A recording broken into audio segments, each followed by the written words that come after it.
When desperate mail-order bride Eleanor Hayes offered to marry the caged mountain man, everyone feared she had no idea she was about to save not just his life, but discover a love that would defy an entire town's hatred and transform two broken souls into an unbreakable force. Welcome to our story that spans the untamed American frontier, where love blooms in the most impossible places. Stay with us until the very end to see how this incredible tale unfolds, and don't forget to comment with your city so we can see how far our story has traveled across the world. The morning sun cast long shadows across Fowl Ridge as Eleanor Hayes stepped down from the dusty stagecoach, her worn leather satchel clutched tightly in her trembling hands. The September heat was already oppressive, and the small frontier town stretched before her like a mirage of broken dreams. She had traveled 3 weeks from Ohio, following the promises in carefully penned letters from a man named Thomas Whitmore, a man who was supposed to be her husband by sunset. But Thomas Whitmore was nowhere to be found. "Ma'am, you getting off here or not?" The stagecoach driver's gruff voice cut through her paralysis. His weathered face showed no sympathy for her obvious distress. Yes, this is my stop." Eleanor's voice barely rose above a whisper as she gathered her few possessions. The driver handed down her small trunk with obvious impatience, eager to continue his route to the next settlement. As the stagecoach rumbled away in a cloud of dust, Eleanor stood alone in the middle of what passed for Fowl Ridge's main street. The town was smaller than she had imagined, maybe 24 buildings clustered around a central square, most of them weathered and sun-bleached. A few curious faces peered at her from doorways and windows, but no one approached. She walked slowly toward what appeared to be a general store, her heeled boots clicking against the hard-packed earth. The weight of her trunk made her arm ache, but she pressed on, hoping someone inside might know where to find Thomas Whitmore. The bell above the door jangled as she entered the dim interior of Morrison's general store. An elderly man with wire-rimmed spectacles looked up from behind the counter, his expression shifting from mild interest to something like pity when he took in her appearance. "You must be the mail-order bride," he said without preamble. "Heard tell someone was coming for Tom Whitmore." "Yes, I'm Eleanor Hayes. I was supposed to meet Mr. Whitmore today. Do you know where I might find him?" The old man. "Morrison?" She assumed, shook his head slowly. "Tom lit out of here 3 days ago, miss. Took everything he owned and headed west. Left word he changed his mind about the whole arrangement." The words hit Eleanor like a physical blow. She gripped the edge of the counter to steady herself, her carefully planned future crumbling around her. He changed his mind." "Happens more than you'd think," Morrison said, not unkindly. "A lot of men get cold feet when it comes time to actually take a wife, though I got to say Tom could have had the decency to send word." Eleanor felt the blood drain from her face. She had spent nearly every dollar she possessed on the journey west responding to Thomas's letters that promised a comfortable home and a stable life. Now she was stranded in a town where she knew no one, with barely enough money for a single night's lodging. Is there a boarding house? Somewhere I might stay while I figure out what to do. Mrs. Hutchins runs a place down the street. Clean beds, decent food. Cost you 50 cents a night, though. 50 cents. Eleanor calculated quickly she had maybe $3 left to her name. Enough for a week if she ate sparingly, but then what? The reality of her situation began to sink in like a stone in her chest. "Thank you," she managed, gathering her dignity around her like a shawl. I'll be on my way." She turned toward the door, but Morrison's voice stopped her. "Miss Hayes, there's a crowd gathering in the square. You might want to take the long way around." Through the window, Eleanor could see people moving toward the center of town, their voices carrying on the hot air. Curiosity overrode her caution, and she decided to see what had drawn the entire town's attention. The scene that greeted her in the town square would haunt her dreams for years to come. In the center of the dusty plaza stood a crude wooden cage barely large enough for a man to stand upright. And inside that cage, sitting with his back against the rough bars, was the most striking man Eleanor had ever seen. He was tall, she could tell even with him seated with broad shoulders that strained against a torn cotton shirt. His dark hair hung to his shoulders unkempt and wild, but it was his eyes that captured her attention. Storm gray and intense, they held a depth of pain that made her chest tighten. Around the cage, perhaps 30 townspeople had gathered, their faces twisted with a mixture of fear and cruel entertainment. Some of the men carried bottles, their voices growing louder with each drink. Women held their children close, pointing at the caged man as if he were some exotic animal. "Look at him," one of the women was saying to her young son. "That's what happens to men who give in to the devil's ways. You remember that, Billy?" "When they gonna hang him, Papa?" A boy of maybe 10 called out to his father. "Soon enough, boy. Judge O'Brien's coming through tomorrow. Won't be long now." Eleanor moved closer, drawn by something she couldn't name. The man in the cage seemed oblivious to the crowd, his gaze fixed on some distant point beyond the gathered townspeople. There was a stillness about him that spoke of resignation, but underneath it she sensed something else, a quiet strength that even imprisonment couldn't break. What did he do? She found herself asking the woman standing nearest to her. The woman turned, taking in Eleanor's traveling clothes and obviously Eastern origins. "You're new here, aren't you? That there's Jacob Stone, murdered a man in cold blood over in Cedar Falls. They brought him here to await trial, but everyone knows he's guilty as sin." "How do you know he's guilty?" The woman's eyes widened at the question. "Look at him, living up in those mountains like some kind of wild animal. Never comes to town, never talks to decent folk.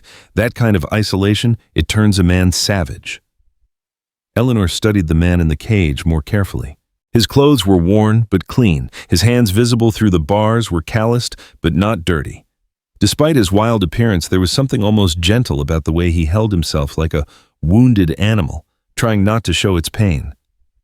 "They say he killed Samuel Garrett with his bare hands," another voice chimed in. "Snapped his neck like a twig." "Samuel was just trying to help him," added an older man. "Offered him work food, a chance to rejoin civilized society. This is how he repaid that kindness."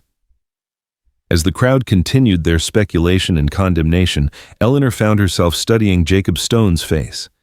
She had seen guilty men before. Her father had been a judge back in Ohio, and she had sat in his courtroom many times.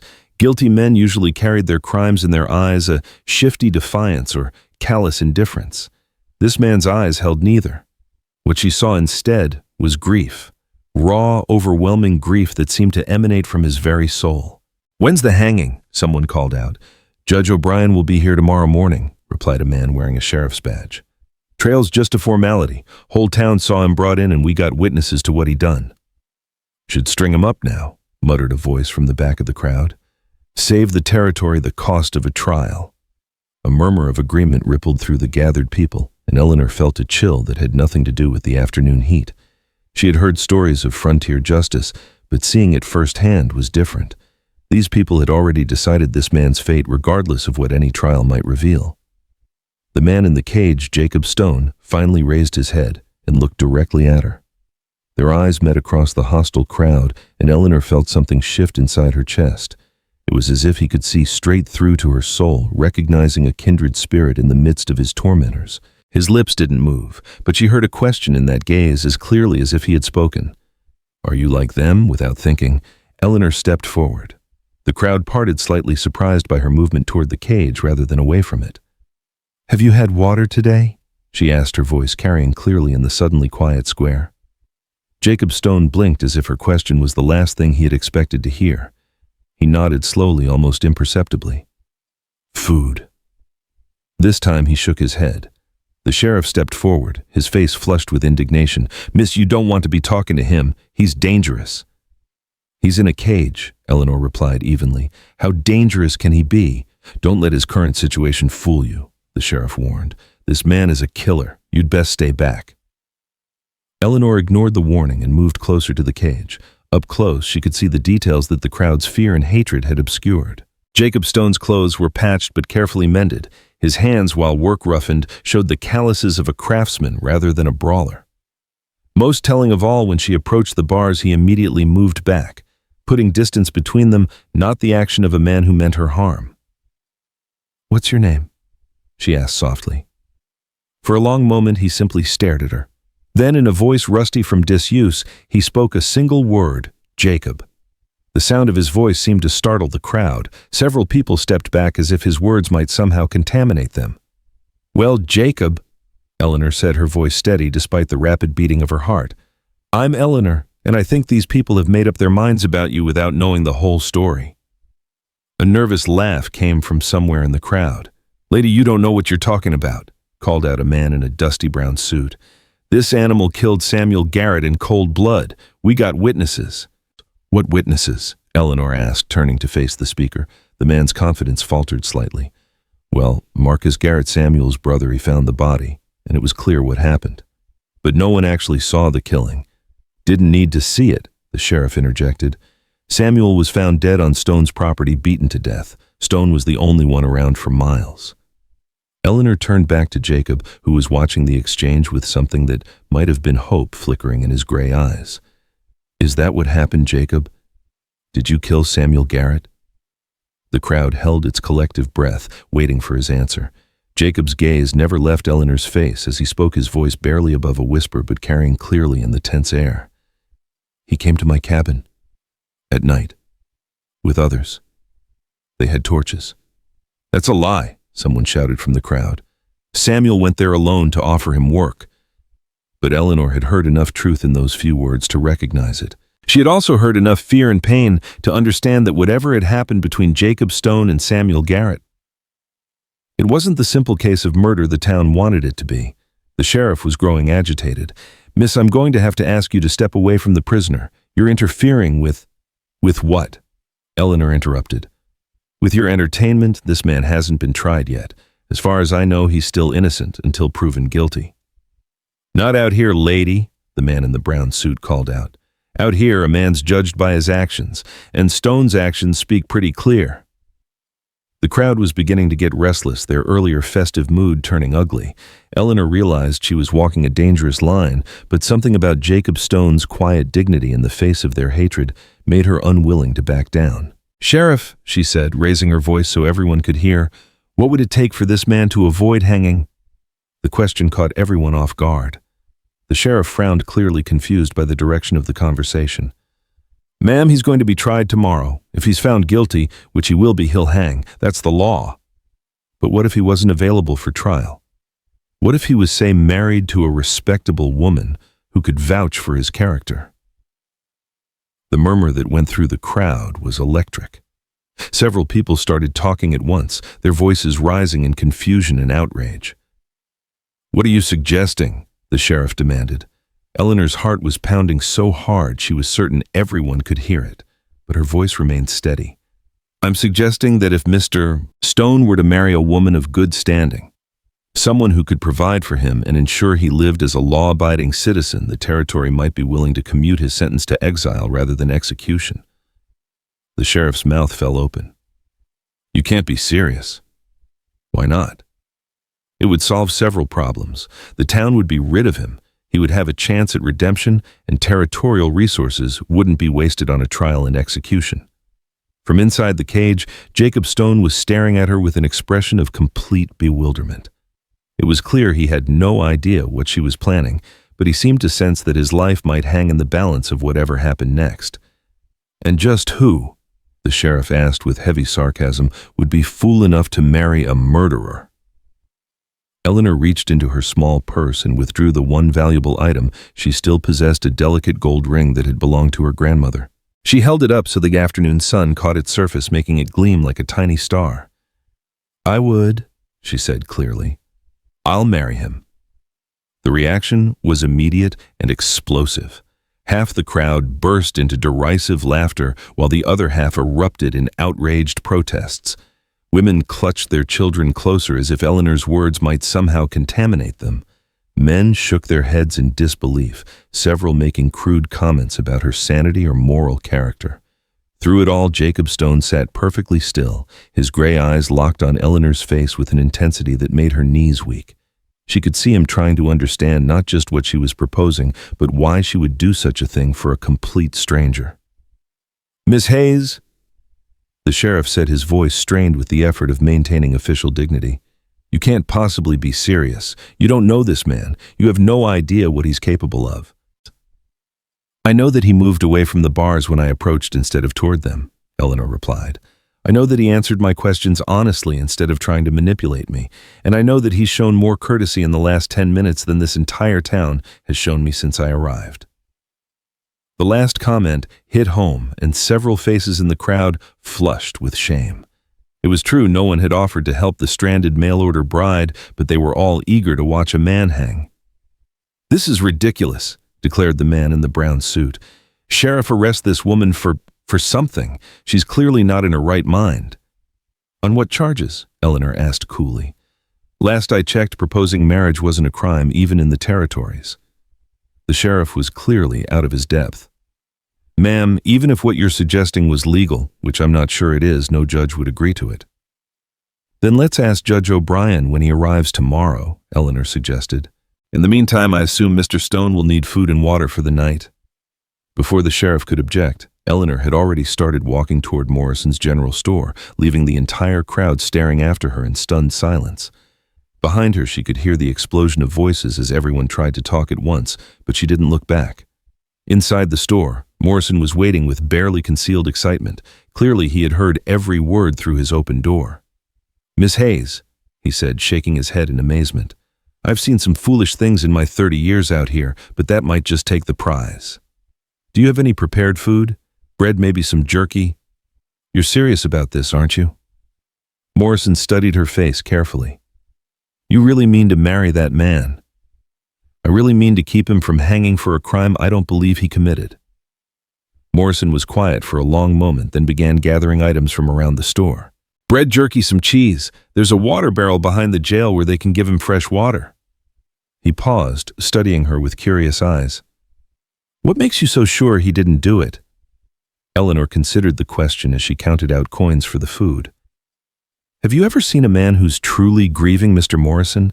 I mean, grieving so deeply that it's broken something inside him?" "Can't say that I have." "My father was a judge. I saw a lot of guilty men in his courtroom, and I saw a few innocent ones too. Jacob Stone isn't carrying guilt, he's carrying grief. Grief so heavy it's nearly crushed him." Morrison handed her the bundle of food, his expression thoughtful. "Even if you're right about what he's carrying, that doesn't mean he didn't kill Samuel Garrett." "No," Eleanor agreed, "but it means the story isn't as simple as everyone wants it to be." When she emerged from the store, she found the crowd in the square had grown even larger. Word had apparently spread through the town like wildfire, and people were streaming in from surrounding farms and businesses to see the Eastern woman who wanted to marry the caged killer. Eleanor walked through the crowd with as much dignity as she could muster, ignoring the whispered comments and pointing fingers. At the cage, she found Jacob Stone exactly where she had left him.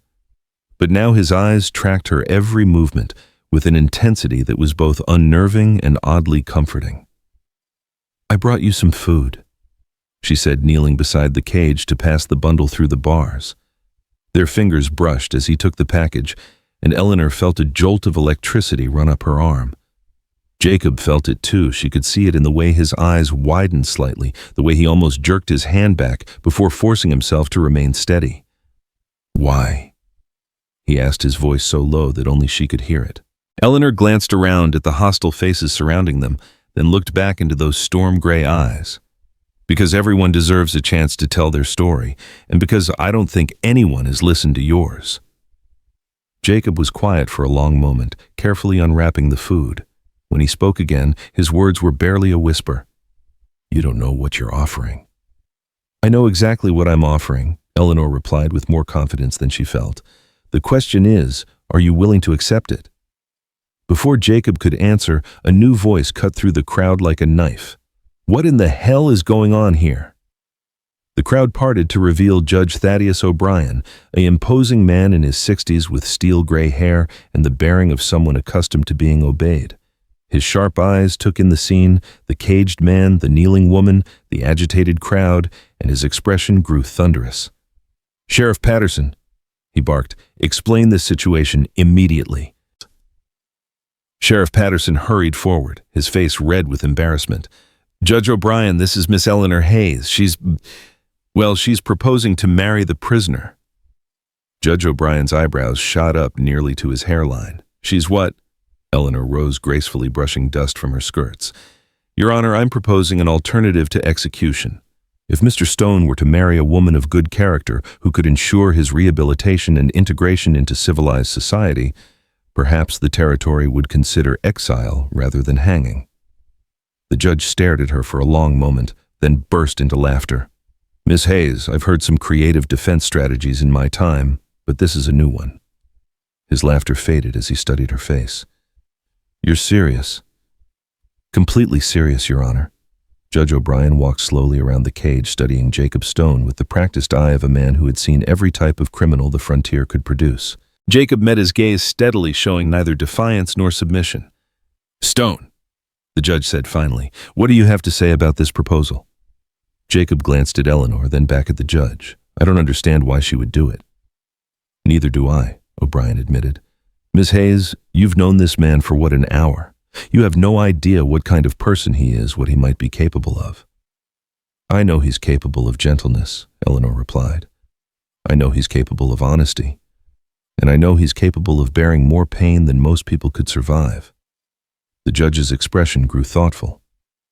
Those are interesting observations, but they don't change the fact that he's accused of murder. Accused, Your Honor, not convicted. The evidence is pretty clear, Miss Hayes. Samuel Garrett was found dead on Stone's property, beaten to death. Stone was the only person within 20 miles. Eleanor felt Jacob tense beside her, but when she glanced at him, he was still staring straight ahead, his face carefully blank. Your Honor, she said carefully, has anyone asked Mr. Stone what happened that night? The prisoner has remained silent since his arrest. Sheriff Patterson interjected. Won't say a word about what happened. Maybe he hasn't found anyone worth talking to, Eleanor suggested. Judge O'Brien's eyes sharpened with interest. Are you suggesting the prisoner might be more forthcoming with you, Miss Hayes? Eleanor looked at Jacob, who was now watching her with an expression she couldn't quite read. I think Mr. Stone has learned not to trust easily. But yes, I think he might be willing to tell the truth to someone who's willing to listen without judging. The judge was quiet for a long moment, clearly wrestling with a decision. Finally, he turned to address the crowd. I'm going to clear this square. Everyone who doesn't have official business here needs to move along. A chorus of protests rose from the gathered townspeople, but Judge O'Brien's voice cut through them like a blade. I said move along. This is official territorial business now, and I won't have it conducted as public entertainment. Reluctantly, the crowd began to disperse, though many lingered at the edges of the square, clearly hoping to overhear whatever happened next.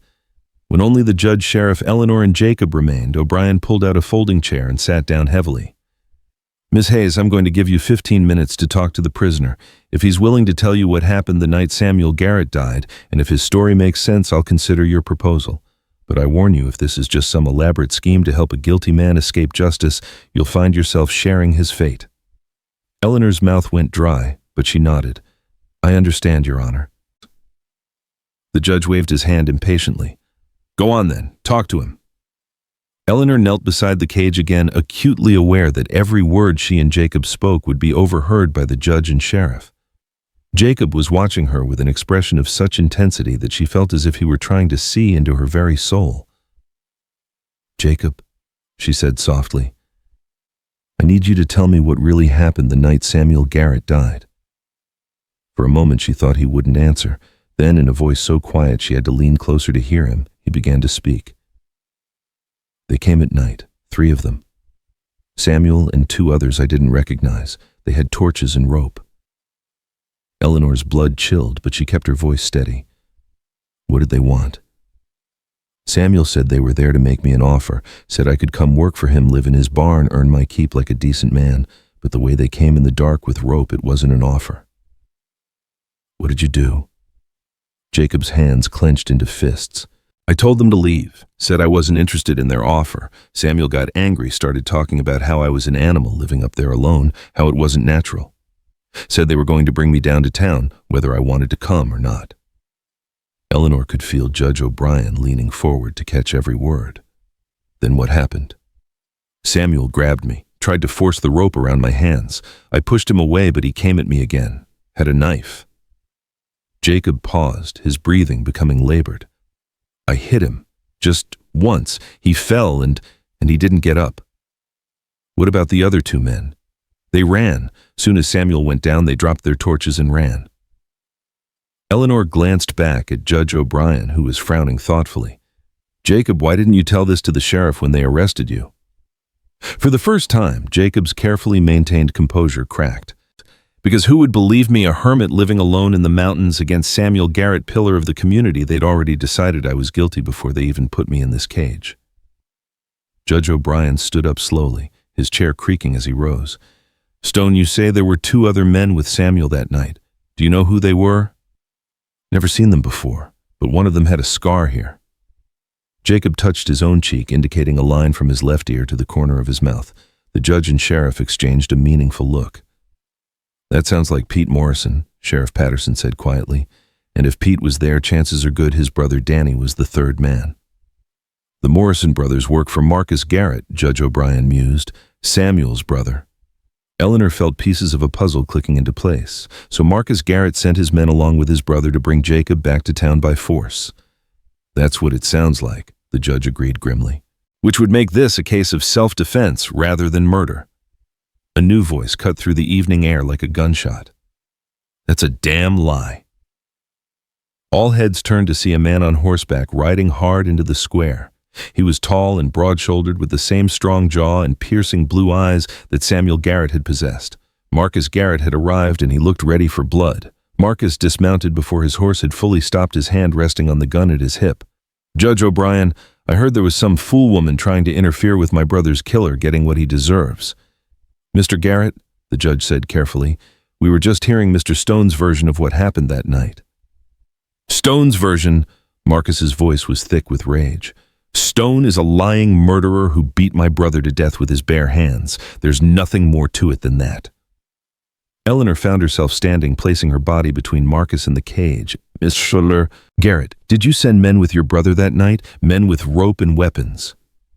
Marcus's eyes narrowed dangerously as he focused on her.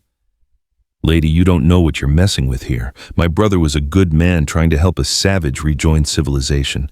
That savage repaid his kindness with murder. That's not what happened, Eleanor said firmly. Your brother came with 2 armed men to force Jacob from his home. Jacob defended himself when they tried to take him by force. You weren't there, Marcus shouted, taking a step closer. You don't know anything about what happened. Neither were you, Eleanor shot back. But the Morrison brothers weren't they, Pete and Danny Morrison, who work for you? The color drained from Marcus's face, and Eleanor knew she had hit her mark. Behind her, she could hear Jacob stirring in the cage, but she didn't dare take her eyes off Marcus Garrett. Judge O'Brien's voice cut through the tension like a knife. Mr. Garrett, I think we need to have a conversation about what really happened that night, and I think we need to have it with the Morrison brothers present. Marcus's hand tightened on his gun, and for a moment Eleanor thought he might actually draw it. Then with visible effort, he forced his hand away from the weapon. Fine, he said through gritted teeth. But when this is all over, when the truth comes out, I want this murderer to hang, and I want anyone who helped him to answer for it too. His eyes locked on Eleanor's, and she saw a promise of violence that made her blood run cold. But she didn't step back, didn't show the fear that was crawling up her spine like ice. The truth is all any of us want, Mr. Garrett, she said quietly. I'm confident it will set everything right. As Marcus stalked away to find the Morrison brothers, Eleanor allowed herself to sink back down beside the cage. Her hands were shaking with reaction, but when she looked at Jacob, she saw something new in his storm-gray eyes. It was hope. Thank you, he said so quietly that only she could hear. Eleanor reached through the bars and without thinking covered his hand with hers. Don't thank me yet. This is far from over. But as the stars began to appear in the darkening sky above Fow Ridge, Eleanor Hayes knew with absolute certainty that she had made the right choice. Whatever came next, she would face it standing beside Jacob Stone, the man she had offered to marry, and the man she was beginning to suspect might just be worth saving. The night was far from over, and by morning, both their lives would be forever changed. The first pale light of dawn was creeping across the eastern horizon when Judge O'Brien finally returned to the town square, his face grim with exhaustion and something that might have been disgust. Eleanor had spent the entire night sitting beside Jacob's cage, dozing fitfully against the rough wooden bars while he kept silent vigil in the darkness. Neither had spoken much through the long hours, but there had been a strange comfort in their shared silence, 2 souls finding solace in each other's presence while the town slept around them. Sheriff Patterson emerged from the jailhouse behind the judge, followed by 2 men Eleanor recognized as the Morrison brothers. Pete Morrison's distinctive scar was clearly visible in the growing light, just as Jacob had described it. Both men looked haggard and defeated, their clothes rumpled from a night in custody. Marcus Garrett was nowhere to be seen. "Miss Hayes," Judge O'Brien called out, his voice hoarse from the long night of interrogation, "please step away from the prisoner. We need to discuss some developments." Eleanor rose stiffly, her muscles protesting after hours of sitting on the hard ground. Jacob's eyes followed her movement, and she caught a flicker of concern in his expression. Not for himself, but for her. The realization sent warmth spreading through her chest despite the morning chill. "Your Honor," she said, smoothing her wrinkled skirts. "What did the Morrison brothers tell you?" Judge O'Brien pulled out his pocket watch and checked the time before answering. "They told me quite a story, Miss Hayes, one that corroborates Mr. Stone's account of that night in every significant detail." Eleanor felt her knees go weak with relief, but she forced herself to remain standing. So Jacob was defending himself. According to Pete and Danny Morrison, yes, they claim Marcus Garrett hired them to accompany Samuel that night with explicit instructions to bring Stone back to town by force if necessary. Samuel was supposed to make the offer of work first, but if Stone refused, they were to bind him and drag him down the mountain. Eleanor glanced at Jacob, who was listening to every word with an expression of carefully controlled hope. "Then Jacob is innocent of murder." "Of murder, yes," the judge agreed. "Though there's still the matter of Samuel Garrett's death. Even in self-defense, a man died by Stone's hand." Sheriff Patterson stepped forward, clearing his throat nervously. "Judge, there's something else you should know. Marcus Garrett left town about an hour ago, took his horse and rode out hard to the west, left word with the stable boy that he had business to attend to and wouldn't be back." Judge O'Brien's expression darkened. Did he now? How convenient for Mr. Garrett to make himself scarce, just as his hired men decided to tell the truth about that night. Eleanor felt a chill that had nothing to do with the morning air. "You think he's running?" "I think Marcus Garrett is a man who's just realized his plan to eliminate Jacob Stone through legal means has failed," the judge replied grimly, "which makes him unpredictable and dangerous." From inside the cage, Jacob spoke for the first time since the previous evening. "He won't let this go, not Marcus. His family pride means everything to him, and in his mind I killed his brother. Legal or not, he'll want his revenge." Judge O'Brien studied Jacob's face carefully. "You sound like you know Marcus Garrett well, Mr. Stone." "I know his type," Jacob replied quietly. "Men who believe their name and their money put them above the law. Samuel was the same way, thought he could take whatever he wanted, including me." Eleanor stepped closer to the cage, her decision crystallizing in her mind like ice forming on still water. "Your Honor, my offer still stands. I'll marry Jacob Stone and take responsibility for his rehabilitation and integration into society." The judge raised an eyebrow. "Miss Hayes, given what we've learned about the circumstances of Samuel Garrett's death, Mr. Stone is likely to be found innocent of murder charges. He may not need your unique form of assistance. With respect, Your Honor, you just said yourself that Marcus Garrett is dangerous and unpredictable. Jacob will never be safe as long as Marcus is alive and free. As my husband, he would have legal protections and social standing that he doesn't possess as a solitary mountain man." Judge O'Brien was quiet for a long moment, his sharp eyes moving between Eleanor and Jacob. "Mr. Stone, what are your thoughts on Miss Hayes's proposal?" Jacob's gray eyes met Eleanor's, and she saw a war raging behind them, attitude, battling with pride, hope, fighting against hard-learned caution. When he finally spoke, his voice was barely above a whisper. "I don't understand why she would tie herself to someone like me. I have nothing to offer her, no money, no property, no standing in any community. I've been living alone in the mountains for 3 years, and before that—" He paused, swallowing hard. "Before that, I lost everything that ever mattered to me. I'm not sure I remember how to be the kind of man a woman like her deserves." Eleanor's heart clenched at the pain in his voice. Without thinking, she reached through the bars and touched his hand. "Jacob, I'm not asking you to be anyone other than who you are. I've seen your character in the last day, your honesty, your dignity, your courage. That's more than most women can hope for in a husband." "But why?" Jacob asked, his fingers closing gently around hers. You could find a dozen men in any town who could give you a better life than I ever could. Men with homes and businesses and futures. Why choose a broken hermit with nothing but ghosts for company? Eleanor looked into those storm-gray eyes and saw something that took her breath away.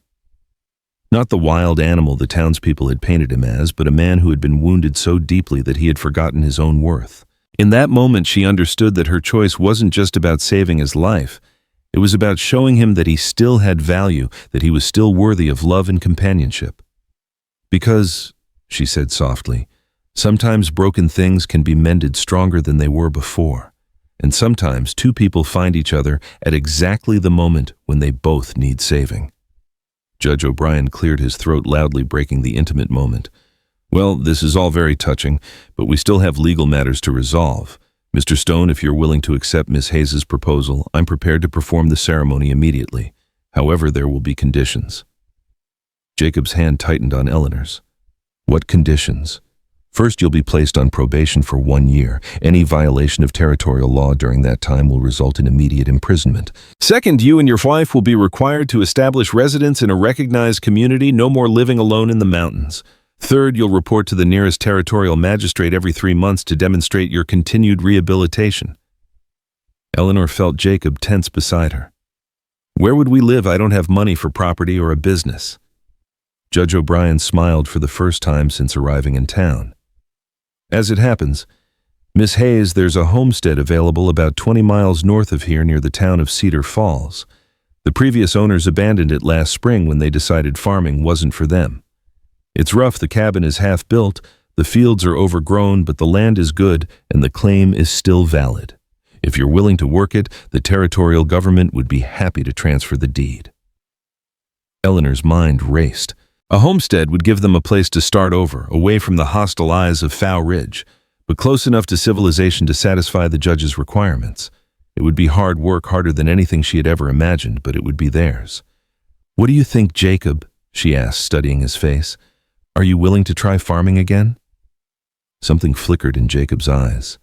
Surprised that she had said, again, that she somehow knew he had been a farmer before his mountain exile. You don't know what you're asking for, he said quietly. Homesteading is brutal work, dawn to dusk every day fighting the weather and the land and everything else that can go wrong. Most people who try it fail within 2 years. Most people don't have your skills, Eleanor replied with more confidence than she felt. I saw your hands yesterday, Jacob. Those are craftsmen's hands that know how to build and create and coax life from the earth. And most people don't have 2 people working together toward the same goal. Judge O'Brien was checking his pocket watch again. I need a decision, folks. I have other business to attend to, and if we're going to do this, we need to do it now. Eleanor looked at Jacob, her heart hammering against her ribs.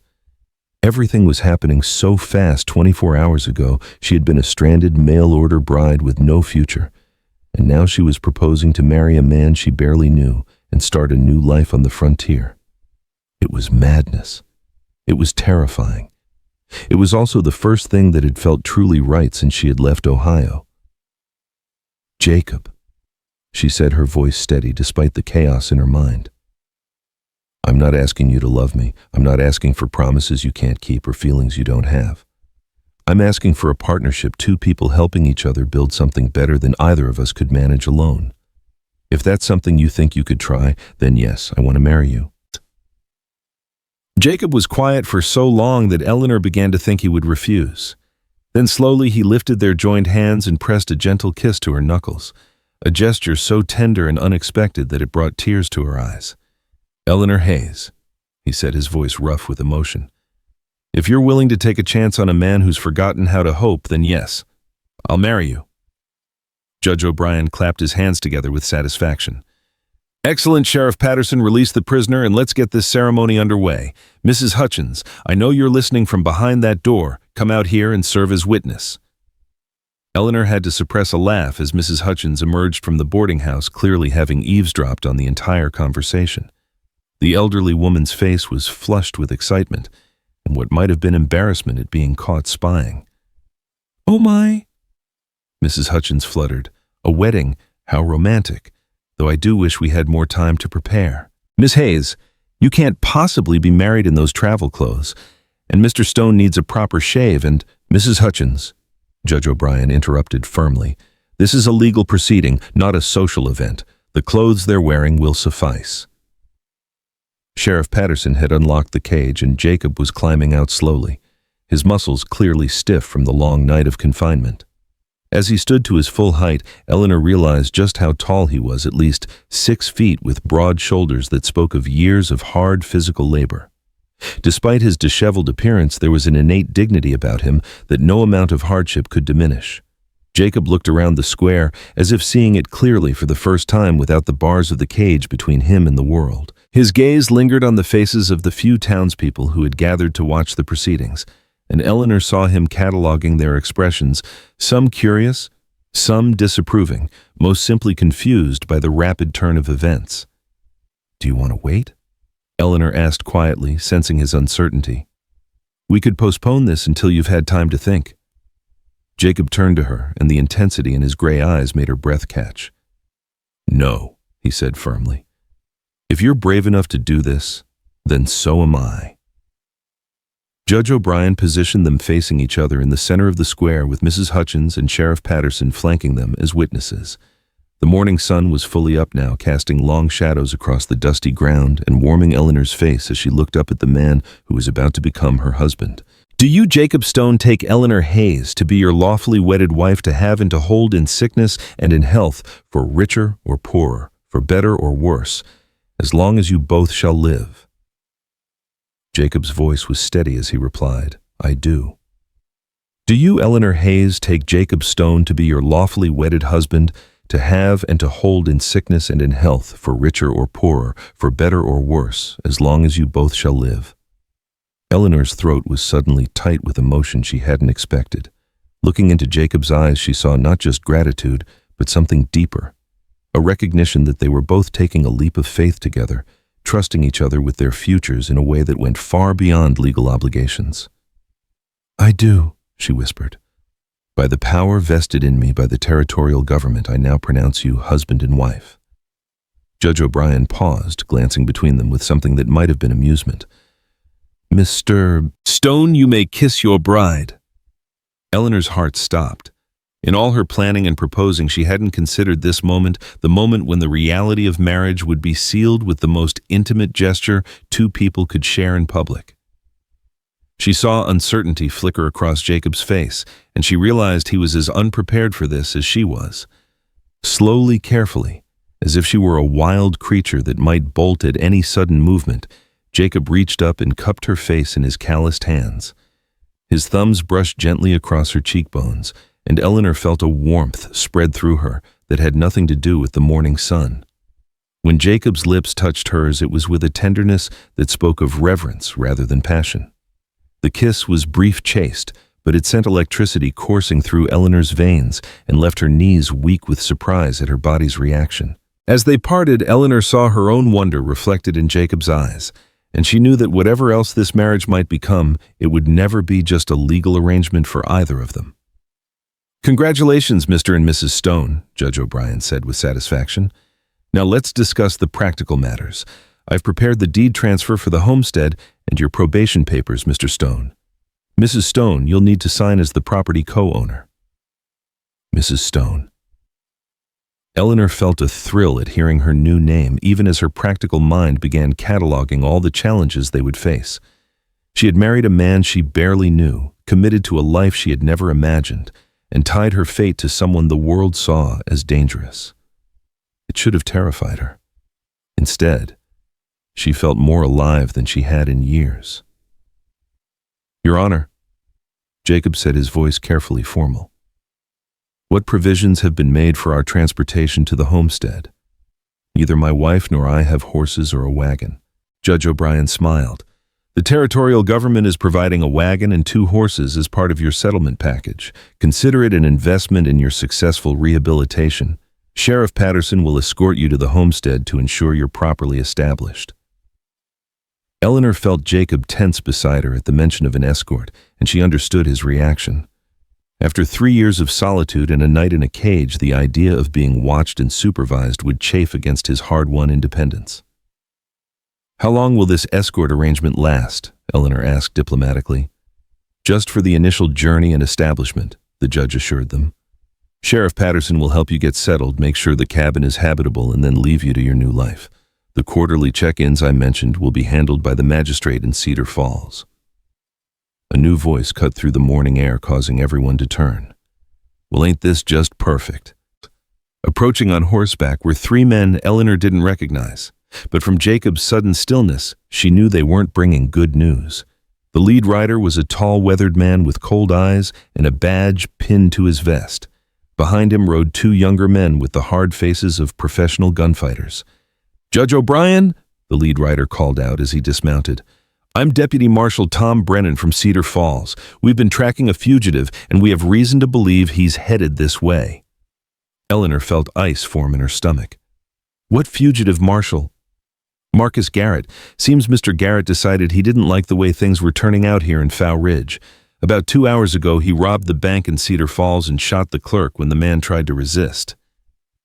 Deputy Marshal Brennan's eyes fixed on Jacob. "Word is, Garrett was shouting something about getting enough money to finish what his brother started. You wouldn't know anything about that, would you, Stone?" Jacob's face had gone pale, but his voice was steady. "Marcus blamed me for his brother's death. When he learned that I was going to be freed, he must have decided to take matters into his own hands." "That's what we figured," Brennan agreed grimly. "Which is why I'm here to offer you folks some protection. Garrett is armed and dangerous, and he's got nothing left to lose. He's not going to give up easily." Judge O'Brien stepped forward. "Deputy Marshal, what exactly are you proposing?" "I'm proposing that Mr. and Mrs. Stone accept an escort of 3 armed men for their journey to the homestead, and that we post guards at their property until Garrett is captured or killed." Eleanor looked at Jacob, seeing the frustration and anger in his eyes. He had just been freed from one cage only to find himself trapped in another.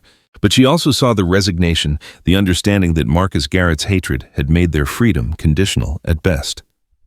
"For how long?" Jacob asked quietly. "Until we catch him," Brennan replied bluntly. "Could be days, could be weeks. Garrett knows these mountains better than most, and he's got enough money now to stay hidden for a while." Eleanor made a decision that surprised even her. "Marshal Brennan, my husband and I appreciate your offer of protection, but we decline. We're capable of defending ourselves, and we won't live our lives in fear of one man's vendetta." Every head in the square turned to stare at her, but Eleanor kept her gaze fixed on the deputy marshal's face. She could feel Jacob's surprise and something that might have been admiration radiating from beside her. "Ma'am," Brennan said carefully, "I don't think you understand the danger you're facing. Marcus Garrett is a killer now, and he's specifically targeting your husband. This isn't a matter of courage, it's a matter of survival." "Marshal," Jacob said quietly, "my wife is right. We won't be prisoners in our own home hiding behind other men's guns. If Marcus Garrett wants to find me, he will regardless of how many guards you post. I'd rather face him on my own terms than spend my marriage cowering behind armed escorts." Deputy Marshal Brennan shook his head in frustration. "You folks are making a mistake. A big one." "Maybe," Eleanor agreed. "But it's our mistake to make." Judge O'Brien had been listening to the exchange with growing concern. "Mrs. Stone, perhaps you should reconsider. Deputy Marshal Brennan is offering protection that could save both your lives." Eleanor looked around the square at all the faces staring at her, some concerned, some disapproving, most simply curious about what the crazy Eastern woman would do next. Then she looked at Jacob, seeing the pride and gratitude in his storm-gray eyes, and she knew she had made the right choice. "Your Honor, my husband has spent 3 years living alone in hostile territory. He knows how to defend himself, and he's going to teach me. We'll be careful, we'll be smart, but we won't be prisoners."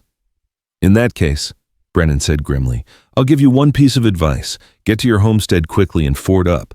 Don't travel at night, don't go anywhere alone, and keep your weapons loaded at all times. Garrett is smart, patient, and now he's desperate. That makes him more dangerous than a cornered wolf." Sheriff Patterson approached with a set of keys in his hand. "The wagon's loaded with supplies and ready to go. Horses are fresh and trail ready. If you're determined to do this alone, you'd best get started. Long ride to the homestead, and you don't want to be caught on the trail after dark." Eleanor felt a moment of panic as the reality of their situation hit her. In less than an hour, she and Jacob would be alone together for the first time, traveling through dangerous territory to a home neither of them had ever seen. They were virtual strangers bound by marriage vows and hunted by a vengeful killer who had nothing left to lose. Jacob seemed to sense her sudden fear. He moved closer, not quite touching her, but near enough that she could feel the warmth radiating from his body. "Eleanor," he said quietly, "if you want to change your mind, now would be the time. Once we leave this town, there's no going back." Eleanor looked up into his face, seeing the same uncertainty she felt reflected in his expression. But underneath the fear, she saw something else, a determination to protect her, to make their unlikely marriage work, to build something good from the ashes of both their broken dreams. "I'm not changing my mind," she said firmly. "Are you?" Jacob's answer was to offer her his arm, his calloused hand covering hers as she placed it in the crook of his elbow. "Mrs. Stone," he said with the first real smile she had seen from him, "shall we go home?" As they walked toward the waiting wagon, Eleanor heard Mrs. Hutchins calling out behind them, "Good luck, you two, and don't forget to write." The wagon was larger than Eleanor had expected, sturdy and well-built for frontier travel. The horses were strong-looking animals, alert and eager to be moving. In the wagon bed, she could see supplies, sacks of flour and beans, tools, blankets, and what appeared to be building materials. Jacob helped her up onto the wagon seat with a gentleness that belied his rough appearance, then climbed up beside her and took the reins. As he did, Eleanor noticed something that made her breath catch. His hands were shaking slightly. "Jacob," she said softly, "are you all right?" He was quiet for a moment, staring down at the reins in his hands. "It's been 3 years since I drove a wagon with a woman beside me," he admitted quietly. 3 years since I—" He stopped, swallowing hard. Eleanor understood. 3 years since his first wife had died, 3 years since he had been part of a family, 3 years since he had been responsible for anyone's safety but his own. The magnitude of what they were attempting suddenly seemed overwhelming. "We'll figure it out together," she said, covering one of his hands with hers. "One day at a time." Jacob looked at her then, and Eleanor saw something shift in his expression. A cautious hope that maybe they could build something beautiful from the wreckage of their separate tragedies. "Hold on tight, Mrs. Stone," he said, his voice rough with emotion. "It's going to be a long ride." As the wagon rolled out of Fow Ridge and onto the dusty trail that led north toward their new life, Eleanor felt the weight of every decision that had brought her to this moment. Behind them lay everything familiar and safe. Ahead lay uncertainty, danger, and the fragile possibility of happiness with a man who was still little more than a stranger. But as the town disappeared behind a rise in the trail and the vast frontier opened up before them, Eleanor Stone felt something she hadn't experienced in years, the exhilarating terror of being truly alive. The sun climbed higher as their wagon rolled through the endless expanse of prairie grass, and Eleanor found herself studying Jacob's profile as he guided the horses along the faint trail. His jaw was set with concentration, his gray eyes constantly scanning the horizon for any sign of danger. She noticed how his shoulders carried a tension that spoke of years spent watching his back, and she wondered if he would ever truly relax again. "Tell me about the homestead," she said, partly to break the silence and partly because she needed to prepare herself for what they would find at their destination. Jacob was quiet for so long that Eleanor thought he might not answer. When he finally spoke, his voice carried a note of uncertainty that surprised her. "I've never seen it. Judge O'Brien's description was all I had to go on." "Then we'll discover it together," Eleanor replied, trying to inject optimism into her voice despite the growing knot of anxiety in her stomach. The trail began to wind through low hills dotted with scrub oak and pine, and Jacob pulled the horses to a stop beside a small creek that bubbled cheerfully over smooth stones. "We should rest the animals and eat something," he said, setting the brake. "Still got hours of travel ahead of us." As Jacob tended to the horses, Eleanor explored the wagon's supplies, finding a package of bread and cheese that Mrs. Hutchins had apparently added to their provisions. The simple act of preparing a meal felt strangely domestic, and she caught herself wondering if this was how normal marriages began, with small, ordinary moments that gradually built into something larger. "Eleanor," Jacob's voice interrupted her thoughts. He was standing by the creek, his hat in his hands, looking uncertain. "There's something I need to tell you about what happened before, about why I was living alone in the mountains." Eleanor's hands stilled on the bread she was unwrapping. "You don't owe me explanations, Jacob, not yet." "Yes, I do," he said firmly. If we're going to make this work, if we're going to build a life together, you need to know who you married." Eleanor walked over to where he stood, noting how he kept his distance, even as he prepared to bare his soul. "Then tell me." Jacob stared down at the running water, his hands clenching and unclenching at his sides. "I had a farm once, down in Kansas. A wife named Sarah and 2 children, Emma, who was 8, and little Thomas, who had just turned 5. His voice caught slightly on their names. Sarah was everything good in the world, patient and kind and strong enough to keep me grounded when my temper got the better of me. Eleanor waited, sensing that interruption would shatter whatever courage he had mustered to tell this story. We'd been having trouble with raiders, men who claimed to be fighting for the Confederacy, but were really just thieves using the war as an excuse for murder and pillage. They'd hit 3 farms in our area, taking everything of value and burning what they couldn't carry. Jacob's voice grew flat, emotionless, and Eleanor recognized it as the tone of a man who had learned to bury pain so deep that even speaking of it couldn't reach it. "I was in town when they came, and Sarah had begged me not to go, said she had a bad feeling, but we needed supplies, and I was too proud to listen to women's intuition." He laughed bitterly. "Pride. That's what killed my family. My damned pride." Eleanor wanted to reach out to him to offer some comfort, but something in his posture warned her that he needed to finish this without sympathy clouding his ability to speak. "When I got home, the house was burning. Sarah and the children were—" He stopped, swallowing hard. "They were in the yard. The raiders had left them there like broken dolls, as if their lives meant nothing more than the livestock they'd stolen." The silence stretched between them, broken only by the gentle sound of water over stones and the distant call of a hawk circling overhead. "I buried them in the garden Sarah had loved so much," Jacob continued. "And then I loaded my rifle and went hunting. Took me 3 months to track down every man who'd been part of that raid. Some I found in saloons, some hiding in caves, one living fat and happy on a stolen farm with my children's blood money." Eleanor felt ice form in her veins as she began to understand what Jacob was telling her. "I killed them all," he said simply.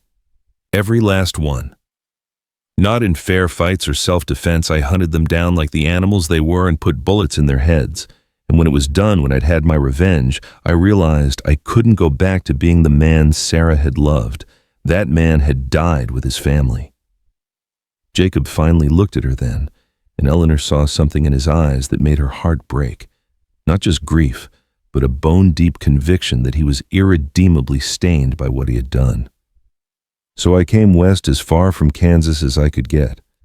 Found a place in the mountains where I could live alone and not have to pretend to be civilized. Thought if I stayed away from people, I couldn't hurt anyone else." Eleanor absorbed this revelation in silence, understanding now why the townspeople of Fow Ridge had been so quick to believe Jacob capable of murder. He had been capable of it, had in fact committed it multiple times. But she also understood that the man who had killed those raiders was not the same man who had moved away from the bars of his cage when she approached, who had answered her questions with honesty instead of manipulation. "How long ago?" she asked quietly. "Sarah and the children died 4 years ago. I finished hunting their killers 3.5 years ago. I've been in the mountains ever since." Eleanor walked closer to the creek, her mind racing as she tried to process everything Jacob had told her. She thought about the tender way he had kissed her hand through the bars of his cage, the gentle reverence of their wedding kiss, the careful way he helped her into the wagon. This was not the behavior of a man consumed by violence. "Jacob," she said finally, "do you think Sarah would want you to spend the rest of your life punishing yourself for failing to save her?" He jerked as if she had slapped him. "What?" "Your wife and children. If they could see you now living alone, convinced you're not worthy of love or companionship, do you think that's what they would want for you?" Jacob's face flushed with anger, and Eleanor saw a flash of the man he must have been during his hunting days. "You don't understand. You can't possibly understand what I—" "You're right," Eleanor interrupted calmly. "I can't understand losing a family that way, but I can understand believing you're not worthy of a second chance at happiness." Jacob stared at her, his anger deflating as quickly as it had risen. "What do you mean?" Eleanor sat down on a fallen log beside the creek, smoothing her skirts as she considered how much of her own story to share. "I told you I came west to marry Thomas Whitmore. What I didn't tell you was why I was so desperate to leave Ohio that I'd marry a complete stranger. Jacob moved closer, drawn despite himself by the pain he heard in her voice. My father was Judge William Hayes, a good man respected in the community, devoted to justice and fairness, or so I thought.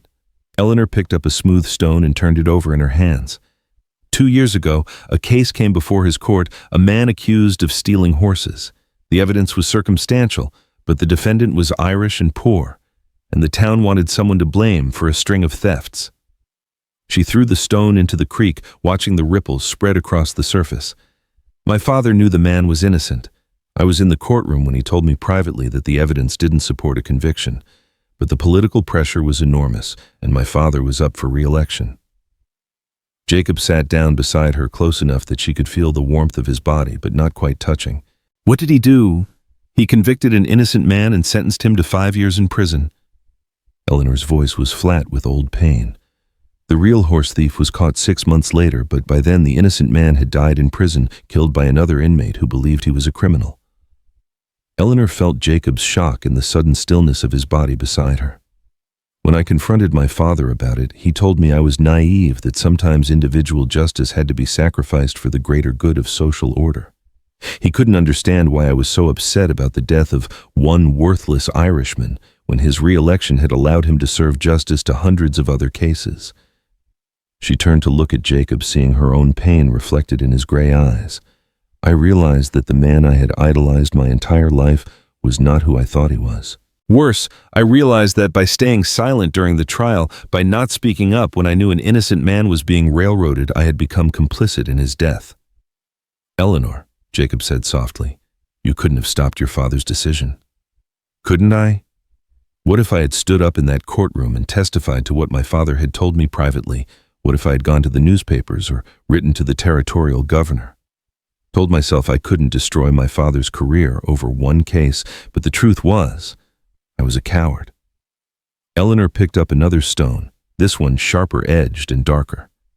After the innocent man died, I couldn't bear to look at my father or myself.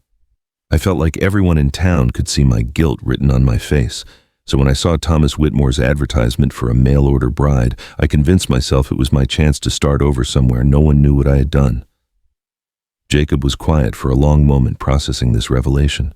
And instead you ended up marrying a man who's actually guilty of the violence you feel responsible for allowing.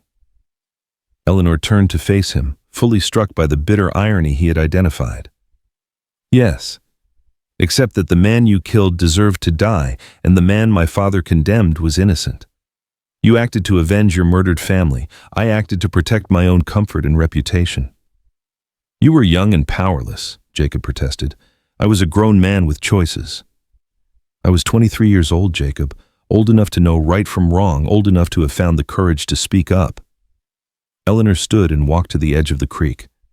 The point is, we've both done things we're ashamed of. We've both been running from our pasts. Maybe that's why we found each other. Jacob joined her at the water's edge, and this time he did reach out his fingers, gently touching her arm. Eleanor, what you did or didn't do doesn't make you a bad person. It makes you human. And what you did doesn't make you a monster, Eleanor replied, covering his hand with hers.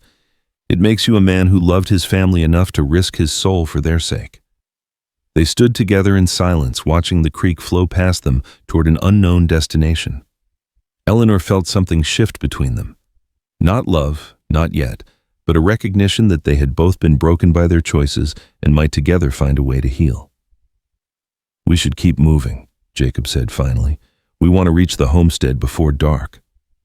As they climbed back into the wagon and resumed their journey, Eleanor noticed that Jacob's shoulders had lost some of their rigid tension. The sharing of their darkest secrets had created a fragile intimacy between them, a foundation of honesty that might in time support something stronger. The landscape began to change as they traveled north, the rolling prairie giving way to more rugged terrain dotted with stands of pine and aspen. Eleanor found herself studying every ridge and outcropping, wondering if Marcus Garrett might be watching them from the shadows. The thought sent a chill down her spine, but she refused to voice her fears aloud. There, Jacob said, suddenly pointing to a valley that opened up below them as they crested a hill. That has to be it. Eleanor shaded her eyes against the afternoon sun and looked where he was pointing. In the distance, she could see a partially constructed cabin sitting in a clearing beside a stream. Even from a distance, it was clear that the structure was unfinished walls that reached only halfway to where the roof should be, where windows and doors should fit piles of lumber scattered around the foundation like broken bones. "It's going to need a lot of work," Jacob said, his voice carefully neutral. Eleanor studied the scene below them, taking in not just the unfinished cabin, but the broader picture of what they were inheriting. The clearing was larger than she had expected, easily big enough for a garden and outbuildings. The stream would provide water year-round, and the surrounding forest would supply timber and game. Most importantly, the valley was sheltered and defensible, surrounded by hills that would make it difficult for anyone to approach unseen. "It's perfect," she said, surprising Jacob with her enthusiasm. "Perfect." Jacob looked at her as if she had lost her mind. "Eleanor, there's no roof, no doors or windows, no barn or chicken coop or well. We'll be lucky if it's habitable by winter." "Exactly," Eleanor said, her excitement growing as she began to envision the possibilities. "It's a blank slate. We can build it exactly the way we wanted it, make it truly ours instead of just taking over someone else's vision." Jacob guided the wagon down into the valley, his expression thoughtful. "You realize how much work that's going to be, even working from dawn to dusk. It'll take months to make that cabin livable." "Then we'd better get started," Eleanor replied with a determination that surprised even her. As they drew closer to the homestead, Eleanor could see more details of what they were facing. The previous owners had made a good start. The foundation was solid stone, carefully laid and level. The walls that existed were well constructed with tight joints and solid timber. But everything was open to the elements, and weeds had already begun to encroach on the cleared areas. Jacob pulled the wagon to a stop beside the cabin and set the brake, then sat for a moment just staring at the structure that was supposed to become their home.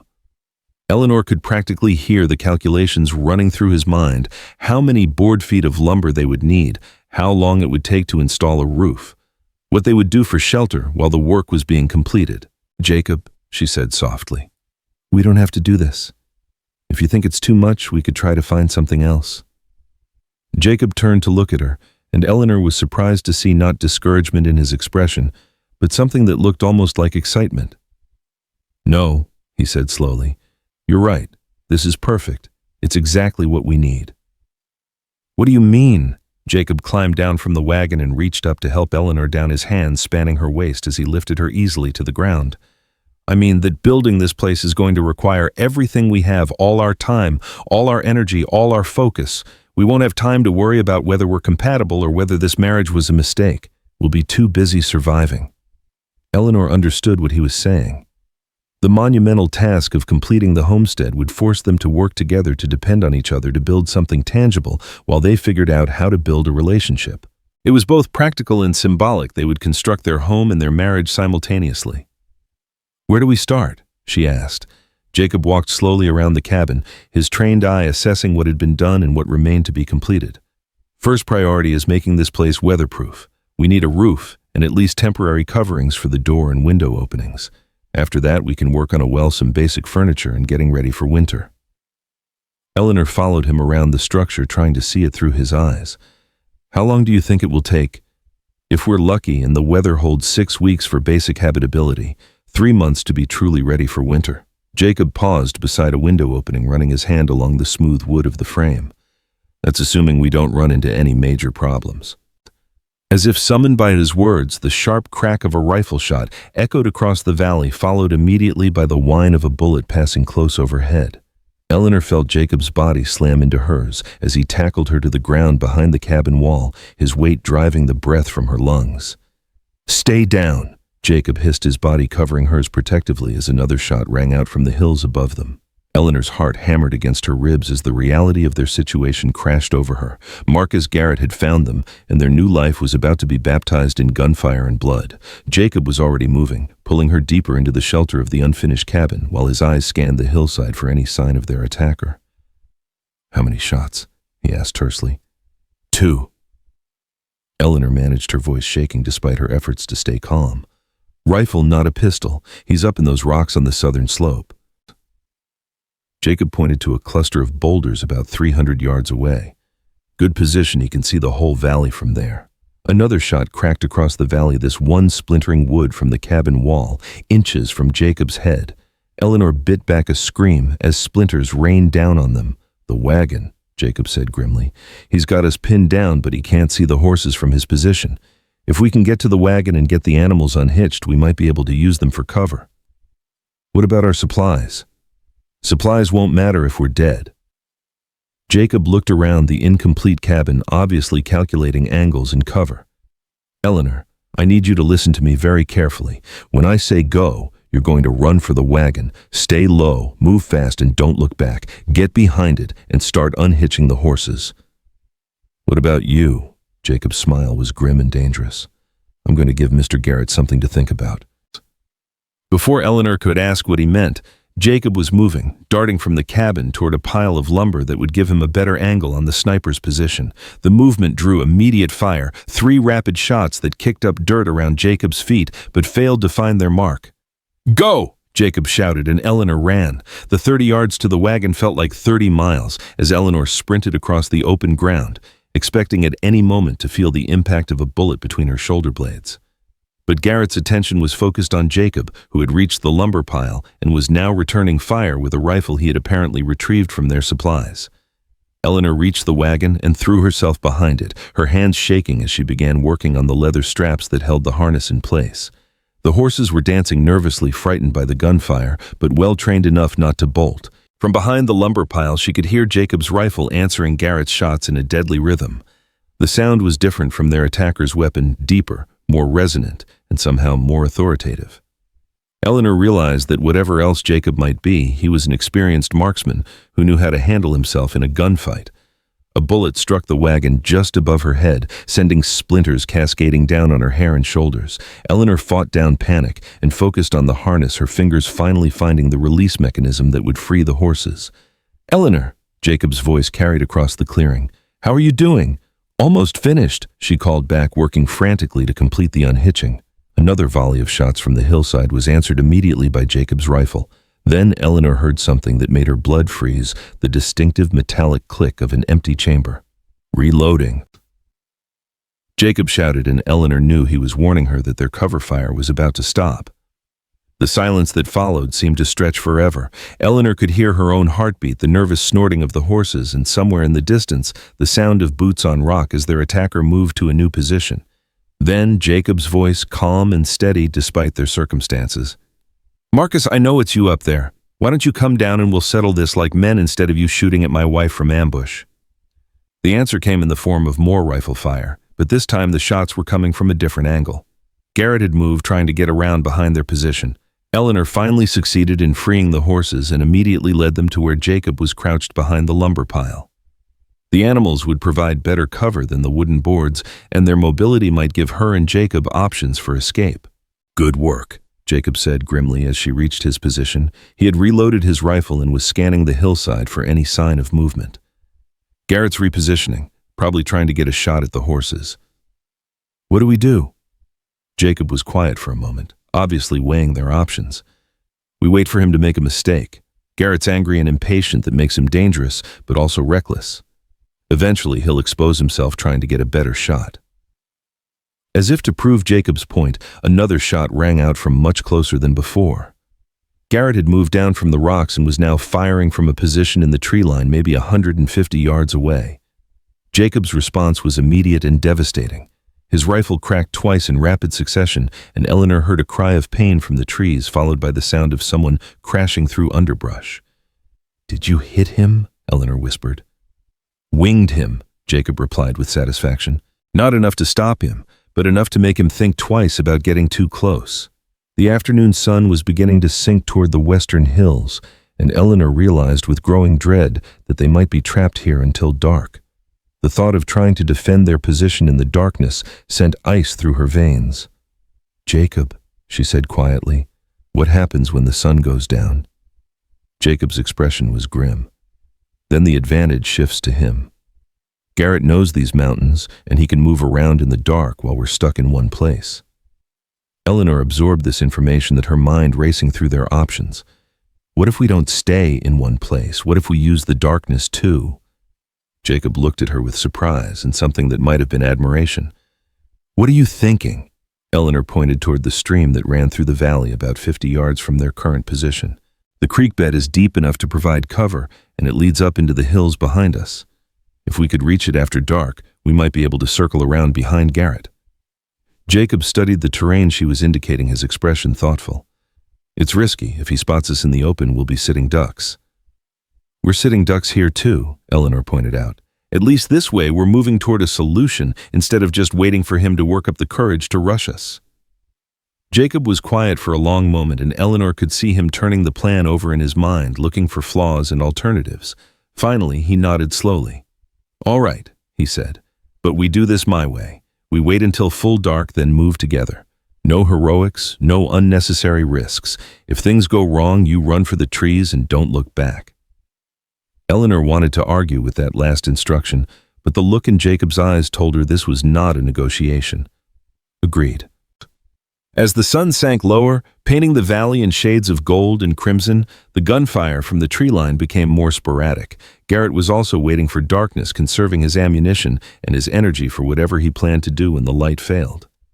Eleanor found herself studying Jacob's profile as he kept watch, noting the calm professionalism with which he handled their deadly situation. This was not the grieving hermit she had married, but the man who had hunted down his family's killers with ruthless efficiency. The transformation was both reassuring and terrifying. "Jacob," she said quietly, "when we get out of this, and we will get out of this, I want you to promise me something." He turned to look at her, his gray eyes unreadable in the fading light. "What?" "Promise me you won't let Marcus Garrett's hatred turn you back into the man you were after your family died. Promise me you won't let his need for revenge destroy the chance we have to build something good here." Jacob stared at her for a long moment, and Eleanor saw the war raging behind his eyes, the part of him that wanted to hunt Garrett down and end this once and for all, battling against the part that wanted to protect what they were trying to build together. "I promise," he said finally, and Eleanor heard the weight of that commitment in his voice. "But Eleanor, if Garrett forces my hand, if it comes down to his life or ours, I won't hesitate to do what's necessary." Eleanor nodded, understanding that this was as much as she could ask for. The man she had married was capable of violence when circumstances demanded it, but he was also capable of choosing a different path when one was available. As full darkness settled over the valley like a heavy blanket, Jacob began checking his weapons and gathering the supplies they would need for their dangerous gambit. Eleanor watched him work, marveling at the efficiency of his movements and the quiet confidence he projected even in the face of mortal danger. "Ready?" he asked, extending his hand to help her up. Eleanor took his hand, feeling the calloused strength of his fingers closing around hers. "Ready." Together they slipped into the darkness, leaving behind the safety of their shelter to hunt the man who was hunting them. The homestead that was supposed to be their sanctuary had become a battlefield, but Eleanor found herself thinking that maybe that was appropriate. If their marriage was going to survive, it would have to be forged in the fire of shared adversity, tested by dangers that would either destroy them or make them unbreakable. As they crept toward the creek bed under cover of darkness, Eleanor realized that this night would determine not just whether they lived or died, but what kind of people they would become if they survived. The choice between becoming victims or victors, between surrendering to fear or rising to meet their challenges, would be made in the next few hours. Behind them, the unfinished cabin stood like a promise in the darkness, a symbol of the life they were fighting to build together. And ahead of them, somewhere in the shadows, Marcus Garrett waited with his grief and his gun and his determination to destroy everything they hoped to become.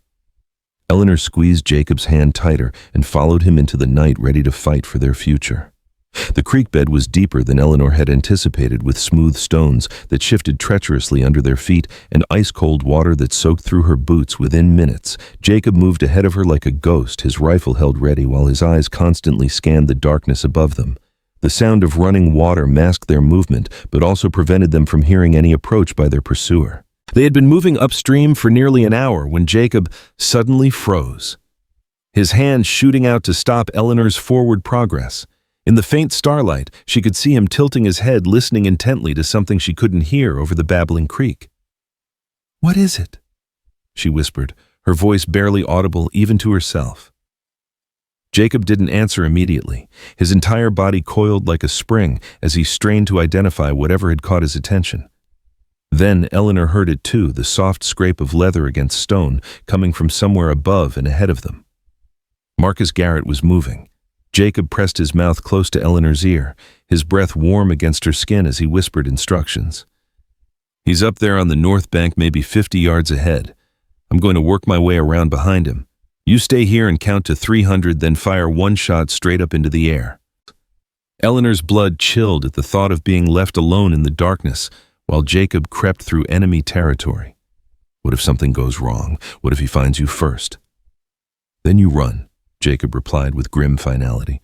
"Follow the creek back down to the valley. Take one of the horses and ride for Cedar Falls. Don't try to be a hero, Eleanor. Just survive."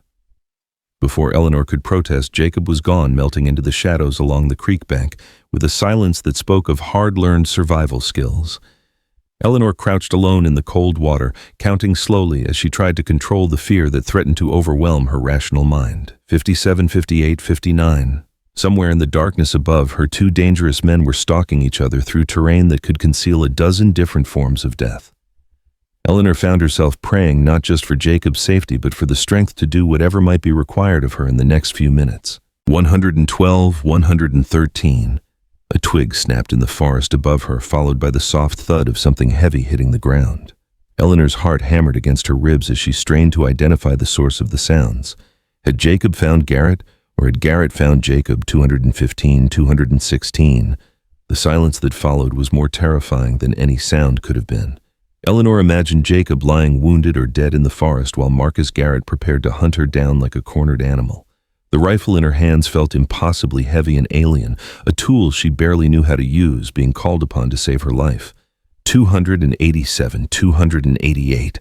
Eleanor raised the rifle skyward, her finger trembling on the trigger as she prepared to fire the signal shot that would either reunite her with her husband or announce her position to his killer. The weight of that uncertainty was almost unbearable.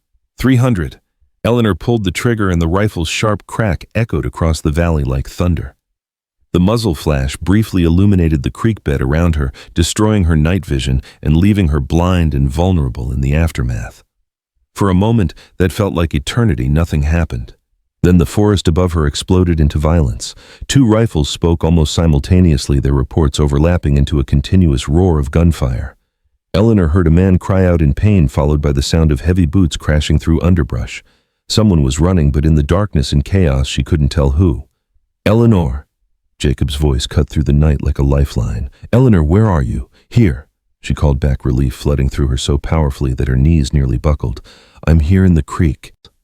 Jacob appeared at the edge of the bank above her, his rifle still smoking in his hands, and a dark stain spreading across his left shoulder.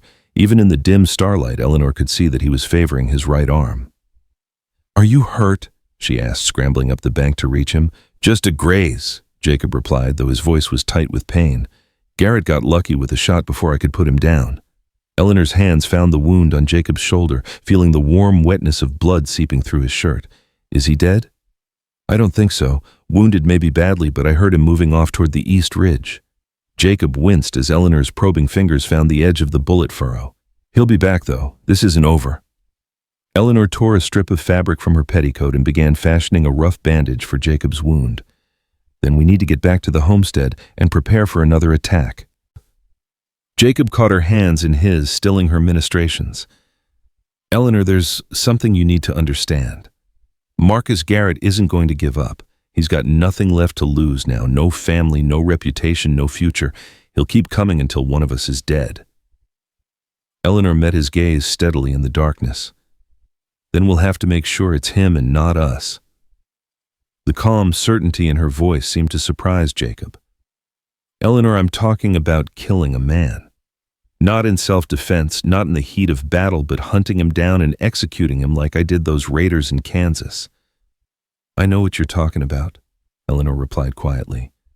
"And I know that sometimes there's no choice between being a killer and being a victim. Marcus Garrett made his choice when he robbed that bank and came after us. Now we have to make ours."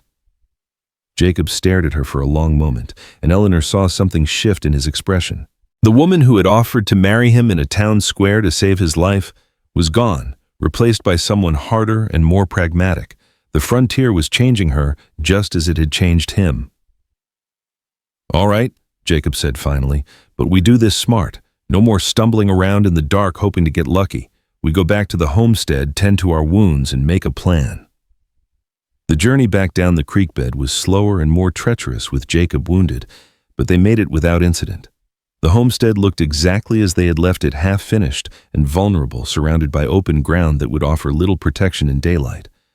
Eleanor helped Jacob into the shelter of the incomplete cabin, then began gathering supplies by feel in the darkness.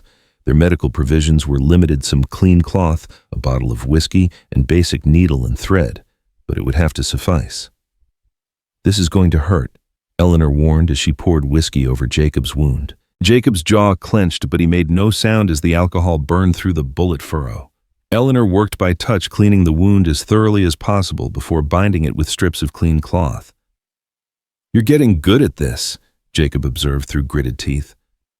"I'm hoping I won't have to get much better," Eleanor replied, tying off the bandage with more force than necessary. Jacob caught her hand as she finished, pulling her down to sit beside him on the pile of lumber that served as their only furniture. "Eleanor, I need to know something. Back there in the forest, when you said we might have to hunt Garrett down, did you mean it?"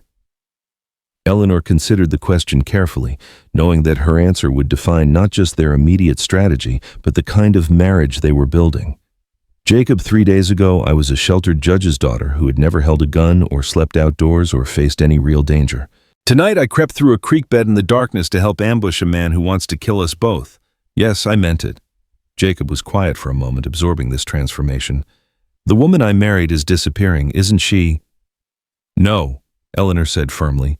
"She's just discovering who she really is underneath all those layers of civilization and expectation. The woman you married was always capable of this. She just never had a reason to prove it." Jacob lifted his good hand to cup her face, his thumb brushing across her cheekbone in a gesture that was becoming familiar. "I'm not sure whether to be proud of you or terrified for what this place is turning you into." "Be both," Eleanor advised, leaning into his touch. "I am."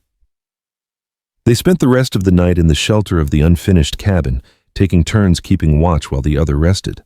Eleanor found herself studying Jacob's face in the pre-dawn light, noting the new lines of pain around his eyes and the way he unconsciously favored his wounded shoulder. The man she had married was already bearing scars from their new life together.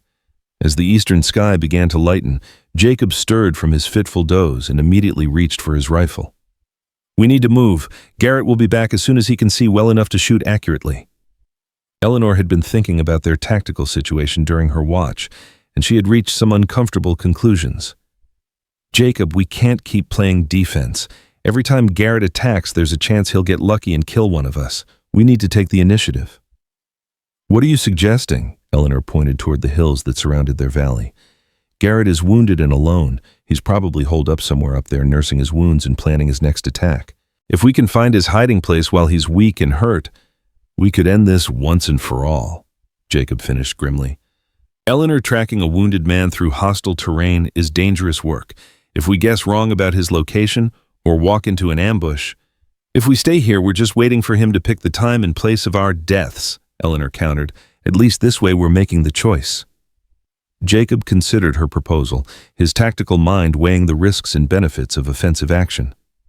"It would have to be soon while his wound is still slowing him down, and we'd need to be smart about it, no charging blindly into the hills hoping to stumble across him." Eleanor felt a surge of anticipation mixed with terror. "How do we find him?" Jacob stood slowly, testing his wounded shoulder's range of motion. "The same way I tracked those raiders in Kansas. Blood trail, disturbed vegetation, broken twigs. A wounded man leaves sign that a healthy one doesn't." They spent the next hour preparing for what might be their final confrontation with Marcus Garrett. Jacob checked their weapons and ammunition, while Eleanor gathered supplies for what could be a long hunt through difficult terrain. The morning sun climbed higher, casting long shadows across the valley and reminding them both that every minute of delay gave their enemy more time to recover from his wounds. "There," Jacob said, pointing to a smear of dark staining on a boulder near the tree line. "He bled on that rock when he was retreating. The trail starts there." Eleanor followed Jacob up the slope, watching him read sign that was invisible to her untrained eyes. A broken branch here, a footprint in soft earth, their tiny spots of blood on leaves and stones, all of it painting a picture of Marcus Garrett's flight through the forest. "He's hurt worse than I thought," Jacob observed, kneeling beside a larger bloodstain on a fallen log. This is where he stopped to rest. See how the blood pooled. He was here for several minutes at least. Eleanor studied the evidence, trying to learn the skill that Jacob made look effortless. How far ahead of us is he? Hard to say. Maybe an hour, maybe 2. Depends on how badly he's wounded and how much pain he can tolerate. Jacob stood and continued following the trail up the mountainside, but he's definitely heading for higher ground, probably looking for a defensible position where he can see us coming. The trail led them through increasingly rugged terrain, winding between massive boulders and stands of pine that blocked out much of the morning sun. Eleanor found herself grateful for the years of farm work that had strengthened her legs and lungs. Jacob was setting a punishing pace despite his wounded shoulder. "Jacob," she said during a brief rest stop, "what happens if we actually find him? I mean, what exactly are we planning to do?" Jacob's expression was grim as he checked the load in his rifle. "We're going to give him one chance to surrender and face trial for robbing that bank. If he refuses, we kill him." Eleanor finished, surprised by how little the prospect bothered her. "I kill him," Jacob corrected. "You stay back and cover my retreat if things go wrong." Eleanor was about to argue when Jacob suddenly froze, his head tilted in the listening posture she was beginning to recognize. This time she heard it too, the faint sound of someone coughing coming from somewhere above them. Jacob motioned for Eleanor to take cover behind a large pine while he crept forward to investigate. The coughing came again, followed by what sounded like labored breathing. Marcus Garrett was close, and from the sound of it, he was in considerable distress. Jacob returned after several minutes, his face tight with concentration. "He's in a cave about 50 yards up the slope. Natural formation, good defensive position, but there's only one way in or out. He's trapped himself." Eleanor felt her pulse quicken with anticipation and fear. "What's the plan?" "I'm going to circle around and approach from above. There might be another entrance to the cave system, or at least a position where I can get a clear shot." Jacob handed Eleanor his spare pistol. "If he comes out of that cave, you put as many bullets into him as you can and then run. Don't try to be heroic." Eleanor took the heavy weapon, surprised by its weight and the cold purpose it represented. "Jacob, what if this doesn't work? What if he kills you?" Jacob cupped her face in his hands, his gray eyes serious, but unafraid. "Then you ride for Cedar Falls and start a new life. Don't let my failure destroy your chance at happiness." Before Eleanor could protest this morbid instruction, Jacob was moving again, disappearing into the forest with the silent efficiency she was learning to associate with his darker skills. Eleanor settled into position behind her covering tree, the pistol heavy in her hands as she watched the cave entrance that supposedly concealed their tormentor. The waiting was almost unbearable.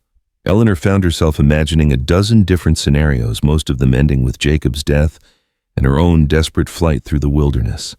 The morning sun climbed higher, and still nothing happened. Then she heard voices, faint but carrying clearly in the thin mountain air. "Garrett!" Jacob's voice echoed from somewhere above the cave. "Marcus Garrett, I know you're in there." The response was immediate and venomous. "Stone, come to finish what you started, you murdering bastard." "I've come to give you a chance to surrender," Jacob called back. "Throw out your weapons and we'll see that you get a fair trial for the bank robbery." Marcus Garrett's laughter was bitter and unhinged. "Fair trial? Like the fair trial you would have gotten in Foul Ridge. You think I'm fool enough to trust frontier justice?" Eleanor strained to locate Jacob's position by his voice, but the echoing effect of the rocks made it impossible to pinpoint. She could only hope he had found good cover for whatever was about to happen. "Garrett, you're wounded and trapped," Jacob continued. "Your only choices are surrender or death. Make the smart choice." "My only choice is to kill you before you kill me," Garrett snarled back. "Just like I killed that bank clerk who tried to stop me. Just like I'm going to kill your precious wife when I'm done with you." Eleanor felt ice flood her veins at the casual way Garrett spoke of murdering her. This was not a man who could be reasoned with or trusted to honor any agreement. This was a predator who needed to be put down for the safety of everyone around him. The negotiation continued for several more minutes, with Jacob offering increasingly generous terms, and Garrett responding with increasingly unhinged threats. Eleanor realized that Jacob was not actually trying to convince Garrett to surrender. He was gathering intelligence about the man's mental state and positioning while keeping him distracted. Then the talking stopped, and the forest fell into an ominous silence. Eleanor held her breath, straining to hear any sound that might indicate what was happening. The seconds stretched into minutes, and still nothing. Had Jacob been discovered? Was he even now lying wounded or dead somewhere above the cave? The sharp crack of a rifle shot shattered the silence, followed immediately by a scream of rage and pain from the cave. Eleanor heard the sound of someone scrambling over rocks, and suddenly Marcus Garrett burst from the cave entrance, his left arm hanging useless at his side and his rifle clutched in his good hand. Garrett's eyes found Eleanor immediately, and she saw madness burning in his gaze as he raised his weapon toward her. Time seemed to slow as Eleanor brought Jacob's pistol up her finger, finding the trigger just as Garrett's rifle barrel swung toward her chest. 2 shots rang out simultaneously. Eleanor felt the wind of Garrett's bullet as it passed close enough to her head to disturb her hair. Her own shot took Garrett in the center of his chest, the heavy pistol bucking in her hands with surprising violence. Marcus Garrett staggered backward, his rifle falling from nerveless fingers as he stared down at the spreading crimson stain on his shirt. "You," Garrett whispered, his voice thick with disbelief. "You actually—" He collapsed to his knees, then toppled forward onto his face, his body twitching once before going still. Eleanor stared at the motionless form, her mind struggling to process what had just happened. She had killed a man, actually pulled a trigger and ended a human life. "Eleanor," Jacob's voice carried from above, tight with concern. "Eleanor, are you all right?" "I'm fine," she called back, surprised by how steady her voice sounded. "Garrett's dead." Jacob appeared at the cave entrance within minutes, his face pale with shock and something that might have been pride. "I saw what happened. Good shooting." Eleanor looked down at the pistol in her hands, then at the body of Marcus Garrett sprawled in the pine needles and stone. "I killed him," she said quietly, as if speaking the words would make the reality more comprehensible. "Yes," Jacob said, simply moving to check Garrett's body for any signs of life. "You did what you had to do to protect yourself and me. There's no shame in that." Eleanor felt a strange disconnection from her own actions, as if she were watching someone else's story unfold. "I thought I would feel different, guilty or horrified or something, but I just feel empty." Jacob straightened from his examination of Garrett's body, his expression understanding. "That's normal. The feelings will come later when your mind has time to process what happened. For now, you're still in survival mode." They spent the next hour searching Garrett's possessions and securing the area. The dead man had been carrying a significant amount of money, presumably from the bank robbery, along with enough ammunition to wage a prolonged siege. Eleanor found herself thinking that if their confrontation had been delayed much longer, Garrett might have been the one walking away. "We should head back," Jacob said finally. "We need to report Garrett's death to the authorities, and I want to get my shoulder properly treated before infection sets in." The journey back to the homestead felt surreal to Eleanor. She had entered these mountains as a frightened bride hiding behind her husband's protection. She was returning as someone who had looked death in the face and emerged victorious. The transformation was both exhilarating and terrifying. "Jacob," she said as they reached the valley floor, "what do we tell people about what happened up there?" Jacob considered the question carefully. "We tell them the truth. Marcus Garrett was a bank robber and a killer who attacked us on our own property. You defended yourself when he tried to murder you. Any reasonable person will understand that." Eleanor nodded, though she suspected the reality would be more complicated than Jacob's assessment suggested. Frontier communities might accept a man's right to defend himself and his property, but a woman who killed in combat was still an anomaly that would generate gossip and speculation. As they approached the unfinished cabin that was supposed to become their home, Eleanor found herself seeing it with new eyes. The structure that had seemed so daunting yesterday now looked manageable, a project they could complete together, a symbol of their determination to build something lasting despite the violence that had marked their first days as husband and wife. "We're going to need to make some changes," Jacob observed, studying the cabin's vulnerable design. "More defensible positions, better fields of fire, maybe a hidden root cellar where you could take shelter if something like this happens again." Eleanor was startled by the implication that violence might be a recurring feature of their new life. "Do you think there will be other men like Marcus Garrett?" Jacob was quiet for a long moment, his eyes scanning the surrounding hills with the wariness that she was learning was his natural state. "Eleanor, we've chosen to live on the frontier, far from law and civilization. Out here, people settle their own problems and protect their own property. There will always be men like Garrett, desperate, violent, looking for easy targets. Eleanor absorbed this sobering assessment of their future prospects. Then we'll deal with them the same way we dealt with Garrett. Jacob turned to look at her, and Eleanor saw surprise and something deeper in his gray eyes. You're really committed to this life, aren't you? Even knowing what it might cost us.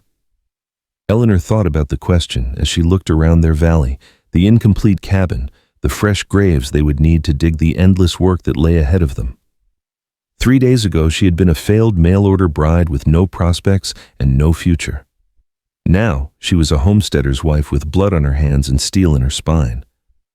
Jacob, she said finally, I've spent my whole life being afraid of my father's disapproval, afraid of scandal, afraid of making the wrong choices. Today, I stopped being afraid. I'm not going back to that life. Jacob stepped closer, his good arm reaching out to pull her against his chest.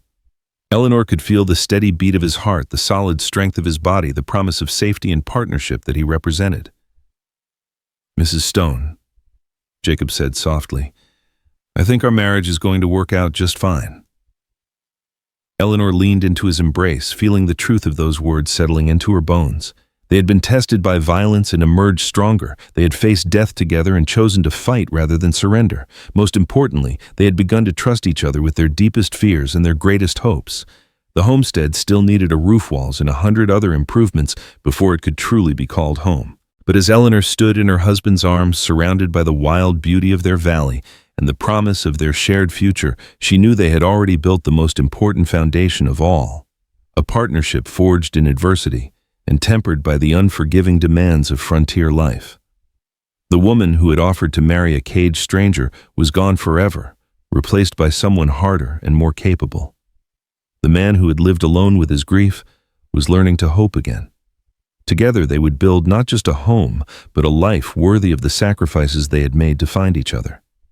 2 months after Marcus Garrett's death, Eleanor stood in the doorway of their completed cabin, watching Jacob split firewood in the crisp October air. His shoulder had healed well, though she could see him favor it slightly when he thought she wasn't looking. The rhythmic sound of the axe biting into seasoned oak had become one of her favorite sounds, a promise of warmth through the coming winter and evidence of the life they were building together. The transformation of their homestead had been remarkable. What had started as a half-finished shell was now a proper home, complete with a solid roof, glazed windows Jacob had crafted himself, and a stone fireplace that Eleanor had helped lay stone by stone. The cabin felt like a fortress and a sanctuary rolled into one, defensible but welcoming, practical but beautiful in its simple proportions. Mrs. Stone, a familiar voice called from the trail that led up from the valley. You folks receiving visitors today? Eleanor turned to see Deputy Marshal Tom Brennan approaching on horseback, accompanied by a woman she didn't recognize. The marshal looked relaxed, his rifle remaining in its saddle holster, a good sign that this was a social call rather than an official one. Jacob set down his axe and walked over to join Eleanor, automatically positioning himself slightly in front of her. Old habits from their dangerous early days died hard, and Eleanor found his protective instincts oddly comforting rather than confining. Marshal Brennan, Jacob said with a nod. What brings you out this way? Brennan dismounted and helped his companion down from her horse, a woman in her 40s with graying hair and intelligent eyes that missed nothing as they surveyed the homestead. I'd like you folks to meet Mrs. Sarah Winters. She and her husband run the general store in Cedar Falls. Mrs. Winters stepped forward with a warm smile that immediately put Eleanor at ease. Mr. and Mrs. Stone, I've been hoping to meet you ever since Tom told us about what happened with Marcus Garrett. The whole town's been talking about how you handled yourselves. Eleanor felt a familiar knot of anxiety form in her stomach. The story of their confrontation with Garrett had spread throughout the territory, growing more dramatic with each telling. Some versions painted Eleanor as a cold-blooded killer, others as a helpless victim who got lucky. None of them captured the complex reality of what had actually happened. Ma'am, Eleanor said carefully, I hope the talk hasn't been too harsh. We did what we had to do to protect ourselves. Mrs. Winters laughed, a sound full of genuine warmth. Harsh. My dear, you've become something of a legend, a woman who can hold her own in a gunfight and help build a homestead from scratch. That's exactly the kind of neighbor we need out here. Jacob's posture relaxed slightly at Mrs. Winters's friendly tone. "Would you folks like to come in for coffee? Eleanor makes it strong enough to wake the dead." "We'd be delighted," Mrs. Winters replied. "Actually, that's part of why we're here. My husband and I wanted to invite you both to our harvest celebration next weekend. The whole community gathers to help process the late crops and prepare for winter. It's become quite the tradition." Eleanor exchanged a glance with Jacob, seeing her own uncertainty reflected in his gray eyes. They had become so accustomed to their solitary life that the prospect of socializing with a group of strangers felt almost foreign. "That's very kind of you," Eleanor said diplomatically, "but we're still getting our own place ready for winter. I'm not sure we could spare the time." Mrs. Winters waved away the objection with a practical gesture. "Nonsense. The whole point of the celebration is neighbors helping neighbors. You bring what work you need done and everyone pitches in. By the end of the weekend, you'll have your winter preparations finished and a dozen new friends to boot." Deputy Marshal Brennan spoke up from where he was examining Jacob's woodpile with professional interest. "Mrs. Winters is right. Community's everything out here. When the snow gets deep and the wolves get hungry, you'll want to know your neighbors are the kind of people who'll ride through a blizzard to help if you need it." Jacob's expression remained thoughtful. "Marshal, I appreciate the invitation, but Eleanor and I haven't exactly been social lately. We might not fit in with your community gathering." "Son," Brennan said with a slight smile, "you killed 3 bank robbers and raiders in Kansas, then faced down Marcus Garrett to protect your wife and property. Eleanor here put a bullet in Garrett's heart when he tried to murder her. Trust me, you'll fit in just fine with our crowd." Eleanor felt heat rise in her cheeks at the Marshal's casual recounting of their violent history. "Marshal, we're not looking to build a reputation based on killing people." "And you shouldn't," Mrs. Winters said firmly, "but out here people respect those who can handle themselves when trouble comes calling.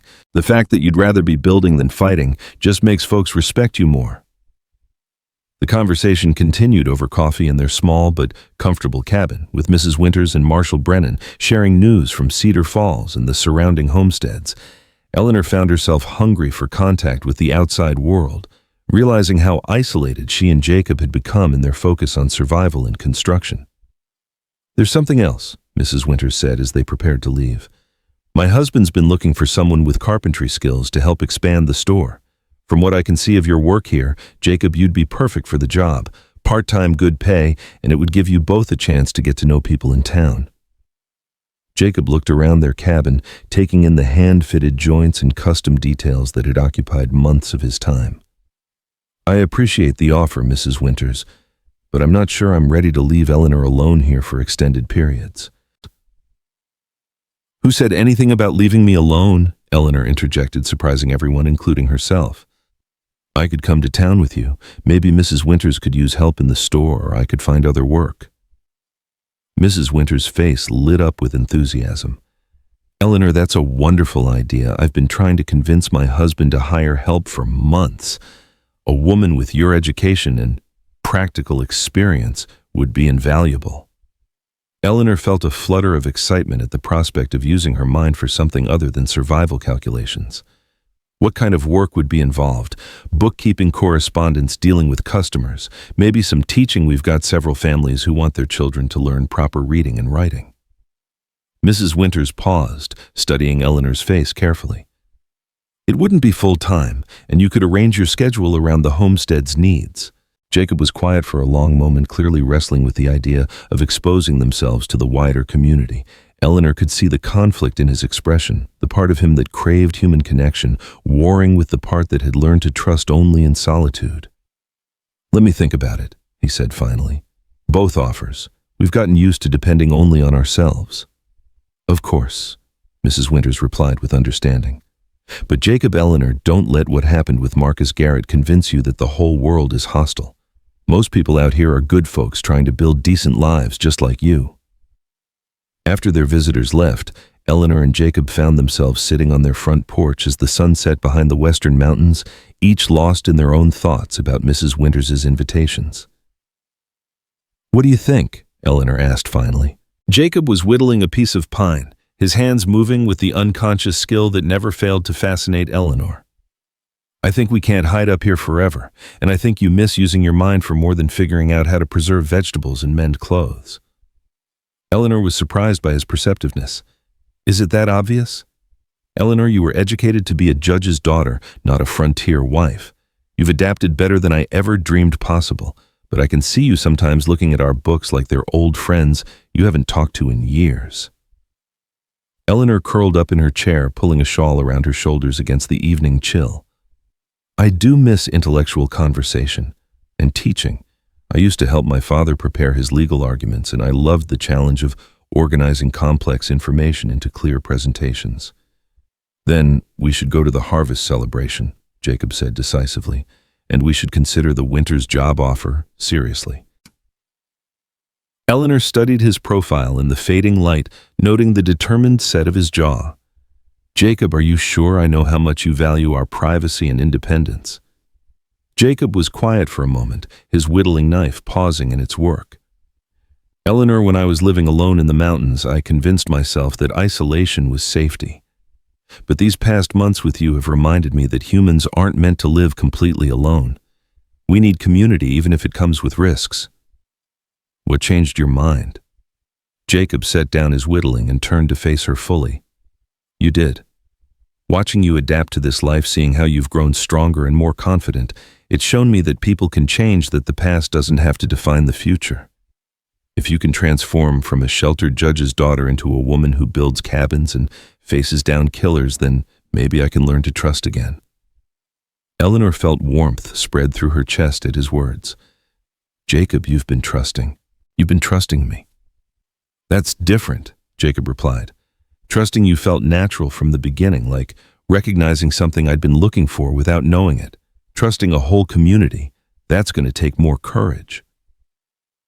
Eleanor reached across the space between their chairs and took his hand, intertwining their fingers in a gesture that had become second nature over the months of their marriage. Then, we'll be courageous together, just like we've done everything else. The following Saturday found them loading their wagon with preserves, fresh bread, and a batch of Eleanor's apple pies for the harvest celebration. Jacob had spent the week crafting a set of wooden bowls as his contribution to the community, gathering his hands, producing work that was both functional and beautiful. The Winters farm was bustling with activity when they arrived, perhaps 40 people working in organized groups to process vegetables, smoke meat, and prepare for the long winter ahead. Children ran between the work areas while women supervised massive cooking operations, and men repaired tools and equipment that would be needed through the cold months. Jacob, Eleanor. Mrs. Winters hurried over to greet them, her face flushed with exertion and excitement. I'm so glad you decided to come. Let me introduce you to everyone. The next hour passed in a blur of names and faces as Eleanor found herself welcomed into a community she hadn't known existed. These weren't the suspicious, fearful townspeople of Fow Ridge, but practical frontier families who valued competence and character over social standing or reputation. So you're the woman who shot Marcus Garrett, said a weathered rancher named Tom Mitchell, his tone matter-of-fact rather than judgmental. Good riddance. That family always thought their money put them above the law. Eleanor braced herself for uncomfortable questions or moral judgments, but instead found herself drawn into a practical discussion about defensive preparations for homesteads. These people understood that violence was sometimes necessary for survival, and they respected her for handling it competently rather than criticizing her for participating in it. Jacob, meanwhile, had been absorbed into a group of men examining farming equipment, his expertise with tools and wood immediately recognized and valued. Eleanor watched him demonstrate improvements to a plow design, noting how his natural reserve was gradually giving way to enthusiasm as he found himself among people who appreciated his skills. Your husband's quite the craftsman, observed a woman named Martha Collins, following Eleanor's gaze. My Tom's been trying to build a proper barn door for 2 years. Never gets the hinges quite right. Jacob has very skilled hands. Eleanor agreed, then blushed at the unintended intimacy of the comment. Martha laughed good-naturedly. I can see that from the way he moves, and from the way you look at him. It's nice to see a couple who actually like each other. Too many marriages out here are just business arrangements. Eleanor found herself thinking about the irony of Martha's observation that a marriage that had begun as exactly the kind of business arrangement she was dismissing had evolved into something that looked like genuine affection to outside observers. Mrs. Stone. A new voice interrupted her thoughts. Eleanor turned to see a young woman about her own age approaching with a baby in her arms. I'm Rebecca Jameson. I heard you might be interested in teaching children. I am, Eleanor replied, immediately drawn to the young mother's earnest expression. Do you have children who need instruction? Rebecca's face lit up with relief. 3 of them and another on the way. The nearest school is 2 days' ride, and I'm trying to teach them myself, but... She gestured helplessly at the baby in her arms. It's hard to concentrate on letters and numbers with little ones demanding attention. Eleanor felt a familiar excitement at the prospect of intellectual challenge. What ages are your children? Mary's 9, John's 7, and little Sam is 5. They're bright children, but they need proper instruction if they're going to have any kind of future beyond farming.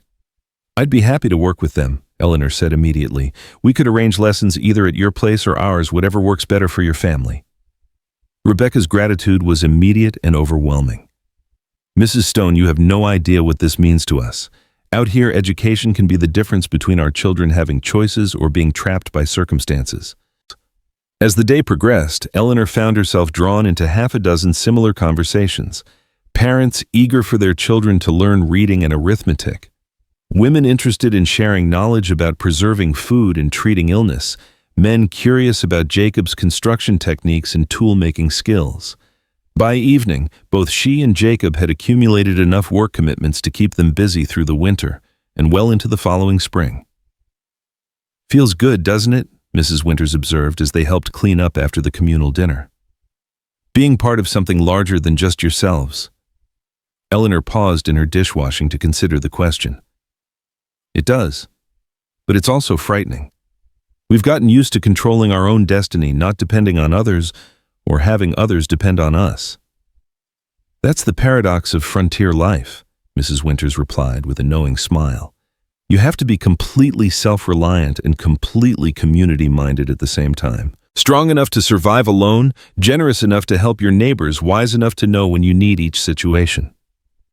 As they prepared to leave that evening, Jacob loaded their wagon with gifts from their new neighbors, preserved fruits, dried meat, hand-knitted mittens, and a dozen other items that spoke of practical generosity and genuine welcome. Well, Mrs. Stone, Jacob said as they drove home under a star-filled sky, I think we've just acquired a whole lot of new responsibilities. Eleanor snuggled closer to him on the wagon seat, enjoying the warmth of his body and the contentment that had settled over her like a comfortable blanket. Are you regretting the decision to come? Not for a minute, Jacob replied, his arm tightening around her. Though I have to admit the idea of teaching Rebecca Jameson's children while helping Tom Mitchell build his barn while working part-time for the Winters, it's going to be a busy winter. Eleanor laughed at the mild panic in his voice. Jacob Stone, are you afraid of being too successful? Jacob was quiet for a moment, his face thoughtful in the moonlight. I'm afraid of forgetting how quickly everything can be taken away. For 3 years I lived with nothing to lose except my own life. Now you have things worth protecting again, Eleanor finished softly. A home, a community, a future. And me. Especially you, Jacob agreed, pressing a gentle kiss to the top of her head. Eleanor, I need you to know something. When I married you in Fow Ridge, I thought I was just accepting a lifeline, a way to avoid hanging for something I didn't do. I never expected. Eleanor felt her heart begin to race as she sensed Jacob approaching something important, something that had been building between them through months of shared work and gradual trust. What didn't you expect? She asked quietly. Jacob pulled the wagon to a stop beside their creek, the sound of running water providing a peaceful backdrop to his words. I didn't expect to fall in love with you. Eleanor's breath caught in her throat. They had never spoken of love before, though she had felt it growing between them like a carefully tended garden. Hearing the words spoken aloud felt like a gift she hadn't dared hope for. Jacob, she whispered, turning in his arms to face him fully. I love you too. I think I have for months, but I was afraid to say it, afraid you might think I was just grateful for being saved. Jacob's hands came up to frame her face, his thumbs brushing away tears she hadn't realized were falling. Eleanor Hayes Stone, you didn't just save my life in that town square, you saved my soul. You showed me that I was still capable of being more than just a broken man with blood on his hands. And you showed me that I was capable of being more than just a frightened woman hiding from her mistakes. Eleanor replied, her voice thick with emotion. You helped me discover who I really am underneath all those layers of fear and expectation. When Jacob kissed her this time, it was nothing like their chaste wedding kiss in the Fow Ridge town square. This was a kiss between two people who had chosen each other not out of desperation, but out of love, who had built something real and lasting through months of shared adversity and mutual respect. "Mrs. Stone," Jacob said, when they finally parted, his voice rough with emotion, "I think it's time we made this marriage real in every sense of the word." Eleanor felt heat flood through her at the implication of his words, but also a deep sense of rightness that surprised her with its intensity. "I think you're right, Mr. Stone." The wagon ride home passed in charged silence, both of them acutely aware that they were about to cross a threshold that would transform their practical partnership into something deeper and more intimate. Eleanor found herself nervous, but not afraid. Jacob had proven his gentleness and consideration in a dozen different ways over the months of their marriage. Their cabin felt different when they entered it that night, not just a shelter they had built together, but a true home where they would begin the next chapter of their life as husband and wife in every sense of the term. Jacob lit the fire, while Eleanor turned down their bed, simple domestic actions that felt charged with new meaning. "Eleanor," Jacob said softly, moving to stand behind her as she smoothed the quilts Mrs. Winters had given them. "Are you certain about this? We don't have to—" Eleanor turned in his arms, seeing the mixture of desire and uncertainty in his gray eyes. "Jacob, I've never been more certain of anything in my life. I want to be your wife completely. I want to build a real marriage with you, not just a convenient arrangement." Jacob's answer was to lift her in his arms and carry her to their bed, his movements gentle but sure. As he set her down, Eleanor felt the last of her old fears and insecurities fall away like discarded clothing. The woman who had been afraid of her own shadow was gone, replaced by someone who knew exactly what she wanted and wasn't afraid to claim it. The night that followed was a revelation for both of them, not just of physical intimacy, but of emotional connection that transformed their partnership into something deeper and more unshakable than either had thought possible. When Eleanor finally fell asleep in Jacob's arms, she felt truly married for the first time since speaking her vows in that dusty town square. Dawn found them still entwined, and Eleanor woke to find Jacob watching her with an expression of wonder that made her heart race all over again. "Good morning, Mrs. Stone," he said softly, brushing a strand of hair from her face. "Good morning, Mr. Stone," Eleanor replied, stretching luxuriously against his warmth. "How do you feel about starting our real marriage?" Jacob's smile was answer enough, but he spoke anyway. "I feel like the luckiest man in the territory, maybe the luckiest man alive." Eleanor curled closer to him, marveling at how natural it felt to wake up in his arms, how right it seemed to begin each day with this connection between them. "Jacob, what do you think our life will look like a year from now?" Jacob considered the question, his hands stroking gently through her hair. "I think we'll have a bigger cabin, maybe with a proper workshop attached. I think we'll have established ourselves in the community, maybe saved enough money to expand our land holdings. And I think—" "What?" Eleanor prompted when he hesitated. Jacob's hand moved to rest gently on her stomach, and Eleanor felt her breath catch at the implication of the gesture. "I think we might have started a family of our own." Eleanor covered his hand with hers, the possibility he was suggesting both thrilling and terrifying. "Is that what you want, children?" "With you, yes," Jacob said without hesitation. "I want to watch you teach our children to read and write. I want to show them how to build things with their hands and how to protect what matters to them. I want to give them the childhood my first children never got to finish." Eleanor felt tears prick her eyes at the emotion in Jacob's voice. She knew he was thinking of Emma and Thomas, the children who had died with their mother in Kansas. The idea that their love might create new life, new hope, new possibilities for joy seemed like the most beautiful form of redemption imaginable. "Then that's what we'll work toward," Eleanor said firmly. "A larger cabin, a thriving homestead, and a family of our own. We'll build something so strong and beautiful that it honors both the life we've found together and the lives that were lost before we met." Jacob pulled her closer, his arms tightening around her as if he could protect her from all the dangers and uncertainties that lay ahead. "Eleanor, I promise you whatever comes, whatever challenges we face, I will never stop fighting for this life we're building. You've given me something I thought I'd lost forever." "What's that?" "Hope," Jacob said simply. "Hope for a future worth living." Eleanor kissed him, then pouring all her love and commitment into the gesture. Outside their cabin, the sun was rising over their valley, painting the mountains gold and promising another day of work and possibility. They had traveled a long journey from that dusty town square where a desperate bride had offered to marry a caged stranger. But every step had brought them closer to this moment. Two broken souls who had found healing in each other's love and strength, in their shared determination to build something beautiful from the ashes of their separate tragedies. The frontier had tested them with violence and hardship, isolation and fear. But it had also given them the freedom to become who they were meant to be, far from the expectations and limitations of their former lives. Eleanor Hayes. Stone and Jacob Stone, no longer strangers bound by desperation, but partners united by love, ready to face whatever challenges lay ahead with the unshakable confidence that they were stronger together than either could ever be alone. As Eleanor lay in her husband's arms, listening to the sound of water running through their valley and feeling the steady beat of his heart against her cheek, she knew that every risk she had taken, every fear she had overcome, every moment of doubt she had endured had been worth it for this. For the chance to love and be loved completely. For the opportunity to build a life that was entirely their own choosing.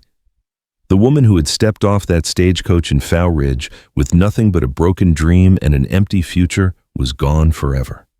In her place was Eleanor Stone, homesteader, teacher, wife, and survivor, ready to embrace whatever adventures and challenges the frontier might offer, secure in the knowledge that she had found not just a home, but a love that could weather any storm.